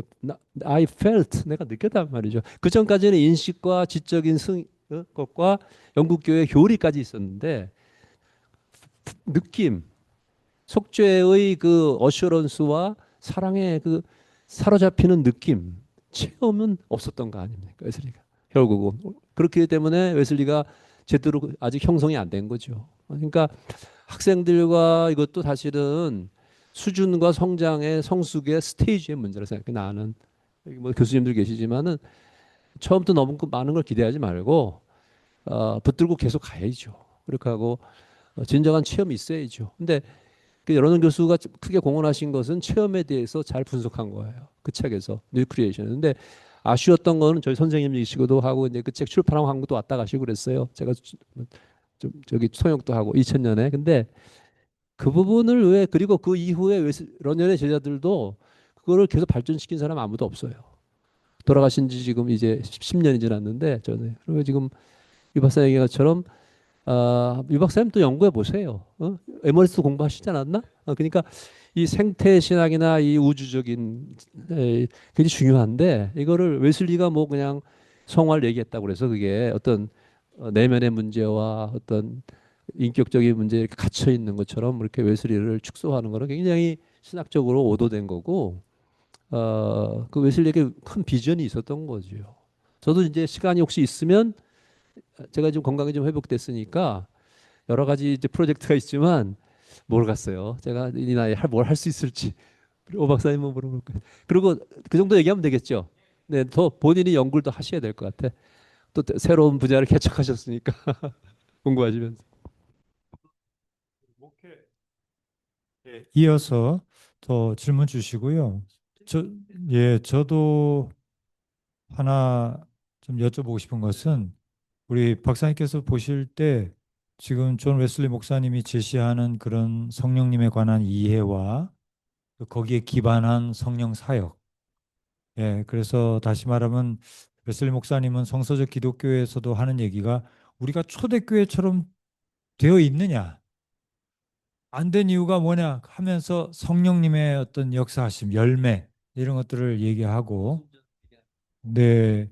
그런데 우리 한국 교회도 사실 성령 운동의 바람이 있었고 지금도 이제 나중된 자가 먼저 된다고 장로교회 보면은 굉장히 그 성령 그 기도회도 많이 하고 성결교회는 우리 많이 했다고 생각해서 이제 좀 덜 하는 것 같고 이렇게 하는데 그렇더라고요. 근데 또 우리 순복음은 지금도 열심히 하는데 오늘날 한국 교회의 성령 운동의 방향이나 상태가 이런 웨슬리 목사님이 일생 동안 구축하고 가르치고 했던 성령 운동, 성령 이해의 방향과 어느 정도로 일치하고 있으며 또 어느 정도로 우리 한국 교회 성령 운동이 이제 그런 성화와 본질적인 변화와 완성 네. 이쪽을 향해 가고 있는지에 대해서 조금 본인의 좀 고민이. 네. 평을 좀 해주시면 아주 우리 굉장히 중요하고 저도 고민하는 질문이 굉장히 어려운 질문이기도 하고 저도 이제 중학교 때 부흥회에서 아주 유명한 분이 있어요. 인천의 마가의 다락방에 박장원 목사님이 돌아가실 때 다 됐는데 오늘 내일 하시는데 제가 중학교 때 그분이 부흥회 하면 감리교 유명한 부흥사예요. 뭐 조영기 목사님 이상으로 강한 역사가 일어난 분인데 뭐 완전히 교회가 불덩어리 뒤집히고 뭐 연사가 나타나고 뭐 굉장히 신비하게 막 그랬는데 근데 그분한테 제가 은혜를 받았고 그 후로 계속 부흥회, 성결교, 뭐 침례교 여러분들 부흥회도 많이 옛날에 부흥회 많이 다녔잖아요. 이제 그러면서 중고등학교를 보냈는데 이제 나이가 이만큼 먹고 감리교회 목사가 되고 어쩌다가 하나님 부르심이 있어서 신학교 교수가 돼가지고 일생을 보냈는데 그 김 박사님 얘기처럼 옛날에 박명수 교수가 저한테 이우정 교수는 성령 운동하는 사람이라 그래서 저 친구가 뭘 얘기하려고 그러는 거예요. 그래서 그랬는데 하여튼 성령을 강조하니까 내가 우리 내 친구 양정 목사도 나보고 얼마 전에 런던에서 무슨 메시지를 보내면서 우리 이우정 교수는 학자지만은 또 거룩하고 영성이 풍부하다. 내가 속으로 야 너무 그렇게 아첨하지 마라. 저랑 군목 동기예요 양정이가. 근데 여러분들 우리가 성령 운동한다는 거는 말은 쉽고 또 굉장히 어려운 길이 있어요. 이 광신이라는 문제, 열광주의와 광신. 이게 오늘날 카리스마 신유라든지 나 저도 그런데 접하면서 계속 고민하는 문제가 있어요. 지금도 오늘 아침에도 그런데 그 예언이라든지 제가 미국에서 목회할 때 처음 목회할 때 제가 그런 카리스마 교회 가서 예언을 받았어요. 제 아내하고 우리 딸을 배 가지고서. 근데 이제 그 예언이 이제 많이 이루어졌어요. 벌써 30 몇 년 전인데 사실 제가 그런 카리스마적이고 막 성령 은사 운동을 세게 하는데 말하자면 오순절 교회 같은데 제가 그 출신도 아니고 그쪽에 계속 그렇게 인클리네이션으로 자꾸만 성향이 그쪽이 아니거든. 또 학자고. 그렇다고 해서 제가 감리교 목사로서 웨슬리의 후예로서 웨슬리가 지금 말씀하신 건 성령론에 가장 균형이 있고 난 최고의 성령론을 썼다고 봐요. 나는 웨슬리가. 사람들이 어떻게 평가하던 간에. 제가 웨슬리 신학자인데. 근데 한국교회 성령운동은 저는 그렇게 생각해요. 첫째, 우선 초대교회로 돌아가야 된다. 초대교회 부흥운동. 우리 한국교회가 문화적이고 뭐 이렇게 여러 가지 선교를 많이 했잖아요. 선교사들. 근데 성령의 역사를 체험한 적도 없고 복음도 몰랐다는 거예요. 사실 그게 민경배 박사가 한 얘기인데 나는 동조해요. 한국교회, 개신교회의 진정한 캐릭터는 대부흥운동에서 도출된 거라는 거예요. 전 동의해요. 저도 역사 신학자지만. 그러니까 어느 사이에 우리가 100주년 기념했잖아요. 지난 1907년이니까 2007년에 했지. 이제 벌써 20년이 지나가네. 근데 과연 어떠한 그 성령 운동이냐. 한국 교회가 살아날 수 있는 길.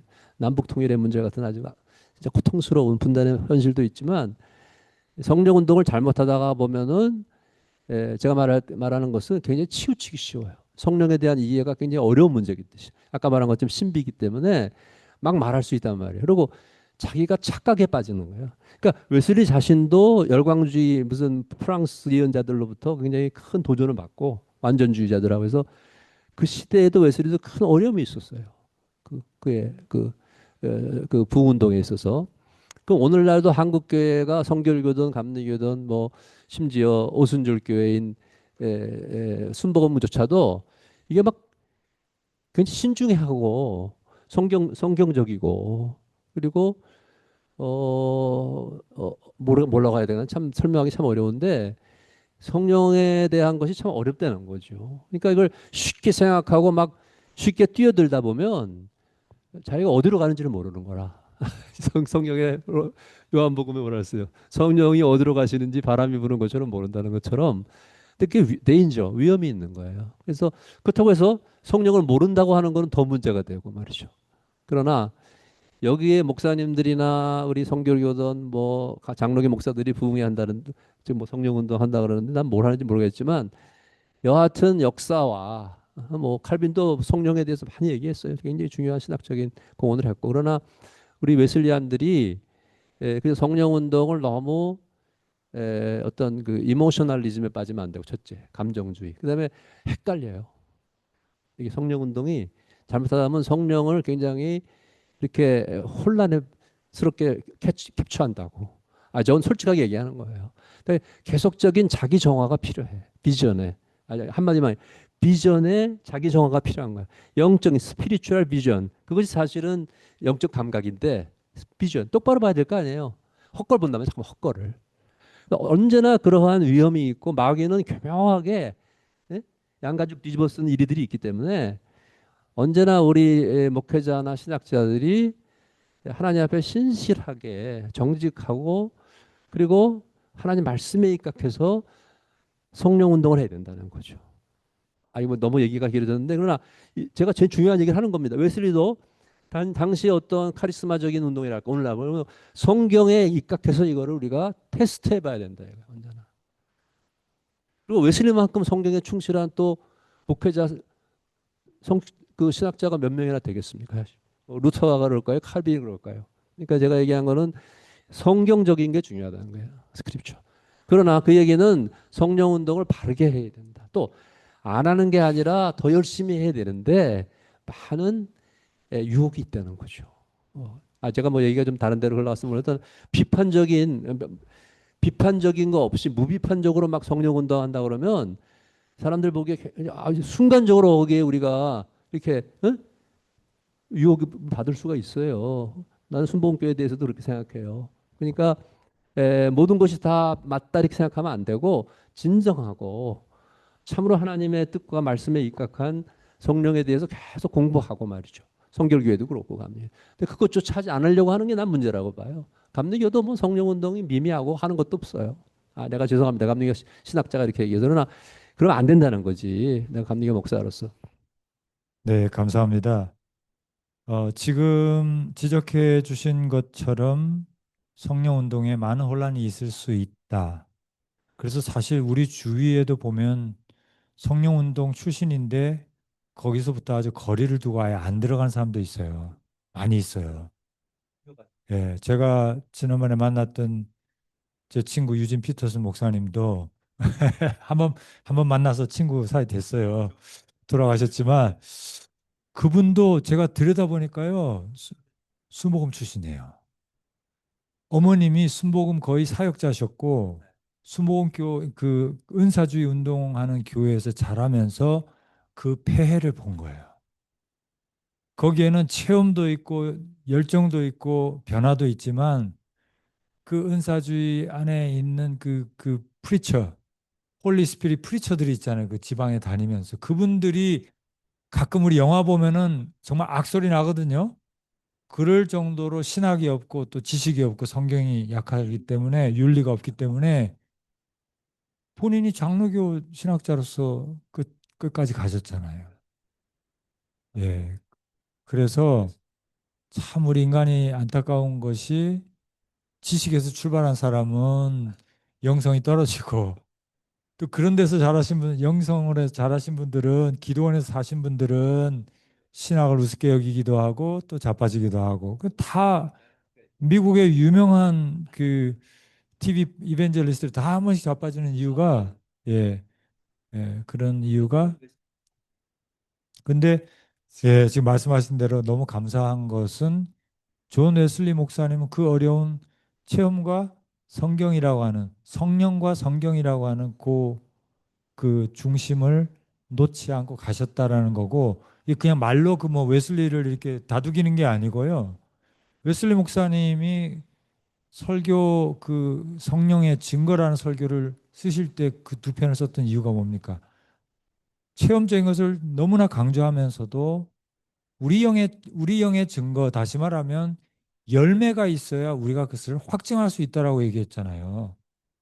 그러니까 본인이 그 정말 열광주의와 정숙주의와 다른 한편에 이제 그 싸늘한 고교회주의 사이에서 이거를 가셨다라는 거가 저는 너무 중요하고 그러니까 그분이 한편으로는 누구의 조지 폭스나 이 퀘이커들 갖다가 선을 딱 걷잖아요. 정숙주의하고 선을 딱 걷어요. 신비주의 다 물리치고 교회가 필요하다, 목사가 필요하다, 성경이 필요하다. 퀘이커들은 안 된다. 선을 걷잖아요. 그러면서도 그 교회주의를 향해서는 당신들에게 성령이 있느냐. 예, 그러니까 이 밸런스가 너무 필요하고 저는 그 박덕훈 목사 교수님인가요? 제가 한국교회 묻는다라는 그 책을 읽으면서 충격받은 것만 말씀, 예, 아마 박덕훈 교수님 쓰셨던 것 같은데 제가 틀릴 수도 있는데 거기에 아티클 하나가 여러 교수님들이 쓰신 한국교회 개혁에 관한 이제 책인데 거기에 제목이 뭐냐면은 한국교회 성령운동은 무당운동이다. 아니에요. 저도 그래서 막 분개해가지고 아니 그래도 제가 더 교회 사람 아니겠어요? 읽어보니까요. 제가 끝나고 다 읽고 나 짧은 글이잖아요. 읽고 나서 이 말이 아주 틀린 건 아니네. 왜냐하면 그분이 얘기하는 건 심플해요. 성령 받으면 진짜 성령을 받았다면 예수님이 하신 일을 이어야 할 텐데 한국교회 성령 받았습니다. 지금 우리가 예수님이 하시는 일, 원하시는 일을 하고 있느냐 이걸 묻고 있는 거예요. 그렇죠? 대답이 안 되더라고요. 그리고 많은 분들이 지적하는 것처럼 우리가 원래 가지고 있는 그 샤머니즘적인 현세 기복적인 너무 우리가 강하다는 거 종교성이. 근데 그 부분에 매몰돼 잘 가는데 매몰되고 잘 가는데 실용주의로 빠지고 은사주의로 빠지면서 그러니까 수모금 운동이 결국은 열매를 빼놓고 성령 충만을 강조했는데 결국은 그 결과가 많은 열매를 맺지 못했다라는 것이 그분들이 하는 얘기거든. 그래서 우리가 이것도 저것도 다 필요한데 이 성서적 기독교, 다시 말하면 성서적 성령 운동이 너무 절실하다. 그런 점에서는 성령을 받으면 열매로 연결했던 웨슬리가 처방이라는 생각이 들고, 예, 감사하게도 우리 성결교회는 그 웨슬리를 또 감리교회 오리지널 감리교회 그 영성을 우리가 얘기하고, 우리는 은사주의가 많이 있었지만 그 당시에 19세기에 열매 쪽으로 우리는 선택해서 원래 오리지널 웨슬리를 계승하는 쪽으로 갔기 때문에 폭발적인 것들을 많이 못 봤을 수도 있지만 여기까지 온 것 같다는 생각을 하는데, 하여간에 우리가 과제가 있는 것 같습니다. 그래서 예, 죄송합니다.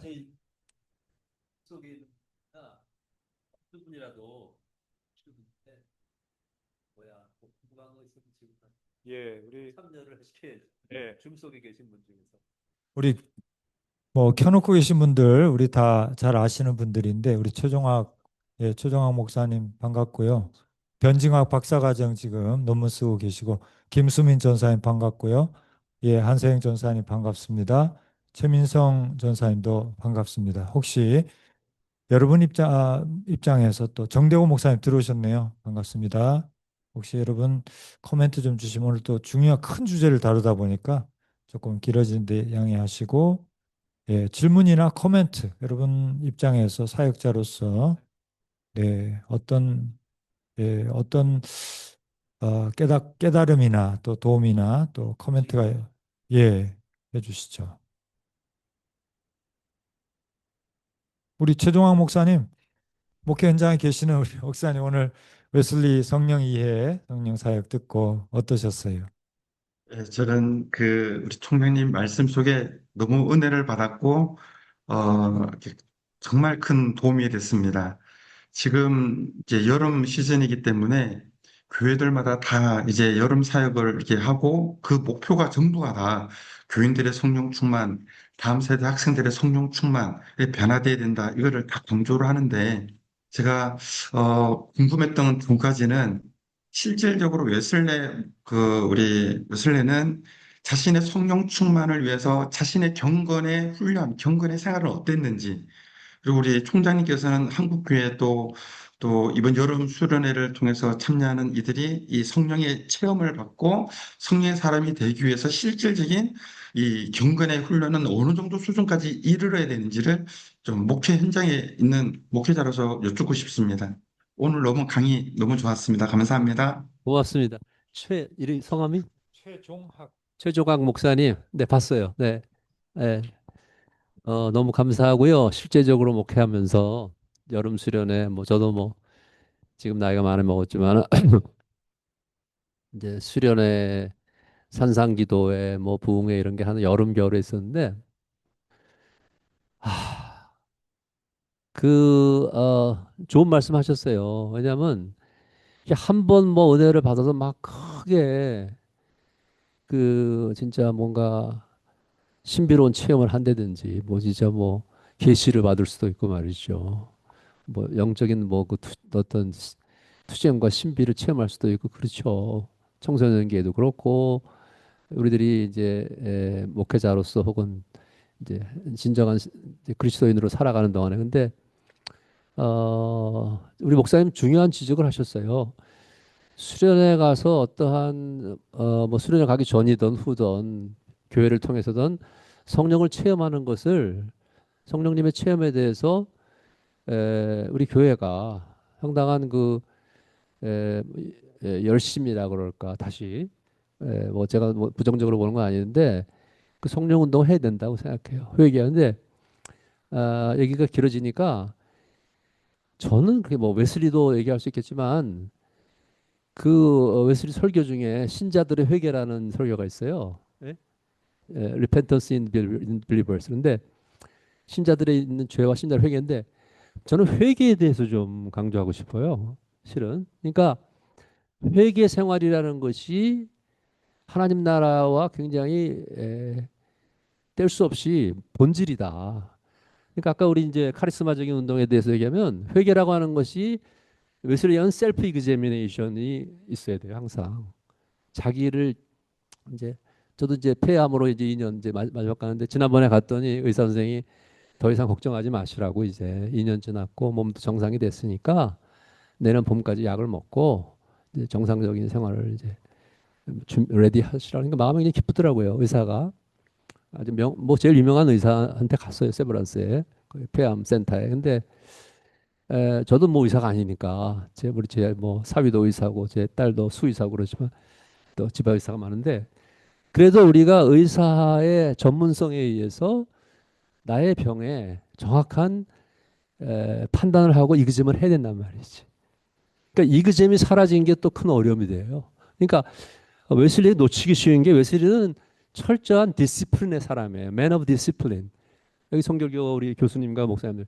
그러니까 자기에 대한 끊임없는 자기 성찰이란 말은 좀 이그제미네이션이라는 게 자기를 계속 돌아보는 회개의 생활이 있어야 성령의 그 인도하심이라든지 체험이 계속해서 온전하게 될 수, 온전이란 말을 씁시다. 그러니까 그것이 진정성과 진정한 성장과 열매까지 얘기할 수 있단 말인데 자기에 대한 성찰을 어느 순간에 잊어버리면 이 기분, 아까 말한 이모셔널리즘에 빠지기 쉽고 주관주의에 빠져. 내가 뭐 신학적으로 많이 다루지 않았는데 체험주의 가장 어려운 점은 주관주의예요. 주관주의. 자기의 주관성이 답이라고 생각하는 착각이에요. 그렇죠? 거기에 대한 객관적인 어떠한 메스가 있어야 되는 거예요. 계속해서. 그것이 회개예요. 회개. 그것이 하나님 말씀이고 웨슬리는 그것을 성경이라고 하는 테스트로 항상 내놨어요. 감리교 목회자들이나 성도 메토디스트들이 너희들이 항상 하나님 말씀에 자기를 테스트하면서 이그잼을 해야 된다. 회개 생활을 해야 된다 이거죠. 근데 그것에 대한 그 착각이 계속 오는 거예요. 인간이란 굉장히 그 이기적인 존재이기 때문에 자기가 뭐 된 줄 알고 그리고 교만. 그리스도인의 완전 그 책도 중요하죠. 여기 보면 교만과 열광주의를 경계했거든요. enthusiasm 이게 광신이거든. 교만. 지적으로나 성령 받는 사람들이 또 이 착각과 교만에 빠져요. 영적 교만. 그렇죠? 목사님 그러시잖아요. 그렇죠? 사실 성령을 받지 않은 사람이 더 문제지만 그걸 갖다 거부하고 막 레셔널리스트. 그러나 성령을 받았다는 사람들이 뭐 운동하고 막 그러는데 착각과 교만이 계속 다가오는 거예요. 끊임없이. 그러니까 우리 목사님 최 목사님이신가? 가서 뭐 부흥회하고 뭐 수련회에서 은혜 받게 하고 막 뜨겁게 기도하고 하나님 앞에 엎드려 기도하고 애통하면서 근데 거기서 끝나는 게 아니란 말이죠. 실제로는요. 오히려 그것이 하나의 그들에게 진짜 진정한 목회자가 필요한 거예요. 성숙한 영적으로 성숙하고 진짜 영적 감각이 있고 지혜가 있고 그리고 그들을 목회할 수 있는 성령 충만이라는 말을 쓰면 자꾸만 부담이 되니까 성령의 역사와 인도를 받는 그러한 좋은 지도자들이 이게 목회자들이 많은데 그걸 신학교를 통해서든지 아니면 교단적으로 내가 항상 그걸 도전해요. 우리 감리가 뭐 하고 있냐 말이지 지금. 감리가 맨날 정치나 하고 말이죠. 어? 지금 뭐 하고 있냐 말이지. 이 교회 제도가 이 큰 교회가 미국 감리교회에 대해서도 굉장히 난 비판적이에요. 그러니까 진정한 하나님의 말씀과 성령의 역사와 그 다음에 뭔가 목회자들을 영적으로 성장시킬 수 있는 일이 지금 일어나고 있는가? 무슨 뭐 에티컬리 무슨 뭐 휴먼 라이트 이런 건 잘하는데 UMC 같은 거. 그러나 성령 운동은 없어. 내가 볼 때. 맨날 페이퍼 가고 맨날 무슨 회의하고 앉아 있고. GMC가 갈라져 나갔지만 근데 뭐 큰 얘기를 하려고 하는 게 아니라 구체적으로 우리들은 어떻게 해야 이 성령의 역사와 운동을 살아갈 수 있는가? 그거는 이것은 지도자의 문제가 있다고 생각해. 나는 지도자. 좋은 목사들을 신학교가 양성하고 말이죠. 또 목회자들이 선배와 성숙하고 그거를 지도할 수 있는 목사들이 여기 목사님 좀 연세가 많으시 그런 네트워크를 계속해서 공부하고 그다음에 이제 시간 많이 죄송합니다. 웨슬리가 가장 강조한 것 중에 하나가 education of the preachers. 그러니까 이 preachers를 이 목회자 레이 프리처를 사용했으니까 감리교 운동은 성공해서 이제 호응이 없었기 때문에 계속해서 교육하고 공부하고 그것은 뭘 그러면서 이런 일반 공부한다는 뜻이 아니고 study of scripture 하나님의 말씀을 계속 공부하면서 말씀을 계속 파고들고 회개하면서 진정한 목회자로서 지도자로서의 그러한 주의 종들을 계속 만들어야 된다는 거죠. 최 목사님. 그러니까 뭐 가서 수련회도 마찬가지야. 저 사람이 굉장히 위험하다 이거지. 저 사람이 진짜 가서 진짜 무슨 좋은 영적인 지도를 하겠냐 말이지. 그냥 감정으로 확 휩쓰고 뭐 카리스마도 그렇잖아요. 근데 굉장히 어려움은 굉장히 델리케이트하면서도 어렵단 말이죠. 성령의 역사. 그래서 제가 이거 이제 총체적으로 얘기하는 건데 저는 그래서 목사도 좋은 페스토랄한 게 있어야 된다 이거죠. 성령은 페스토랄하기 때문에 성령은 누굽니까? 우리를 위로하시고 우리를 인도하시고 도와주시고 우리를 온전하게 하시는 분이란 말이죠. 근데 그런 거는 못하면서 뭐 능력 행하고 귀신 쫓아내고 병만 고치고 이거 굉장히 초대교회지고 성령적이죠. 성령 운동적인데 그것만이 성령 운동은 아니라는 거 절대로. 뭐 피더슨 얘기도 하셨지만 그러니까 이제 성령 운동은 계속 다시 일어나야 되고 한국 교회가 나는 회개와 부흥 운동이 일어난다고 생각해요. 그러나 그거에 대한 어떠한 진짜 바르고 수준 높은 패러다임과 모델을 성경과 또 우리라면 뭐 우리의 위대한 웨슬리적인 모델을 찾아서 신학자들과 목회자들이 공부하고 말이죠. 공부한다 그러면 굉장히 착각에 빠지는데 천만의 말씀이에요. 그러니까 계속 공부를 해. 저도 성경을 제가 신학교 총장 끝난 다음부터 뭐 하는지 아세요? 헬라어 성경 공부해요. 헬라어 성경 공부. 제가 신학교 다닐 때 헬라어를 좀 공부하다가 때려쳤기 때문에 너무 마음에 양심에 갇혀 있어가지고 매일 지금 헬라어 성경 읽고 앉아 있어요. 여러분들 우습습니까? 제가 나이 70에 그렇지 않아요. 헬라 성경을 읽으니까 진짜 하나님 말씀이 새록새록. 웨슬리는 원어로 성경을 읽으라 그랬거든. 근데 저는 원어로 성경을 못 읽잖아요. 그러니까 너무 부끄러운 거야. 제가 웨슬리 스칼라서 그래도 뭐 이렇게 뒤떨어지는 학자는 아닌데 야 나는 어떻게 헬라어 성경도 못 읽냐. 너무 부끄러운 거예요. 솔직히 말하면. 그래서 제가 미국에 가서 PhD 할 때도 헬라어를 다시 하려고 그랬어요. 근데 시간이 없더라고. 너무 바빠가지고. 그래서 그러다가 한국 가서 가르치다 바쁘고 뭐 인생 다 보내고 총장하다가 또 병 나가지고 또 병과 싸우다가 그런데 제가 총장 끝나자마자 시작한 게 성경 공부예요. 성경. 죄송합니다. 헬라어 성경을 매일 읽으면서 헬라어 외우고 성경 공부하고 헬라어가 제일 어려운 언어더라고요. 언어 중에서. 제가 이거 여러분들 농담이 아닙니다. 성경을 무시하지 마세요. 무슨 은혜 받았다고 성령 받았다고 뭐 역사하고 능력 행한다고 아이고 천만의 말씀입니다. 하나님 말씀으로 돌아가야 됩니다. 말씀으로 회개해야 돼. 회개라고 하는 건 난 굉장히 중요하게 생각해요. 인간은 회개하기가 제일 어려운 존재예요. 인간만큼 또 자기가 은혜 받았다고 하는 어떠한 교만과 자기 착각 속에서 많은 사람들이 진짜 성령의 역사를 가로막는다 이거지. 죄송해요. 거기까지만 얘기할게요. 이게 제가 그저 저의 경험을 가지고 성령 운동을 하되 진정성 있게 성경적으로 그리고 우리가 이 위대한 하나님의 사람들의 발자취를 따라가야 된다. 너무 잘난 척할 거 없어요. 여러분들은 알아. 죄송합니다. 시간 너무 감사합니다.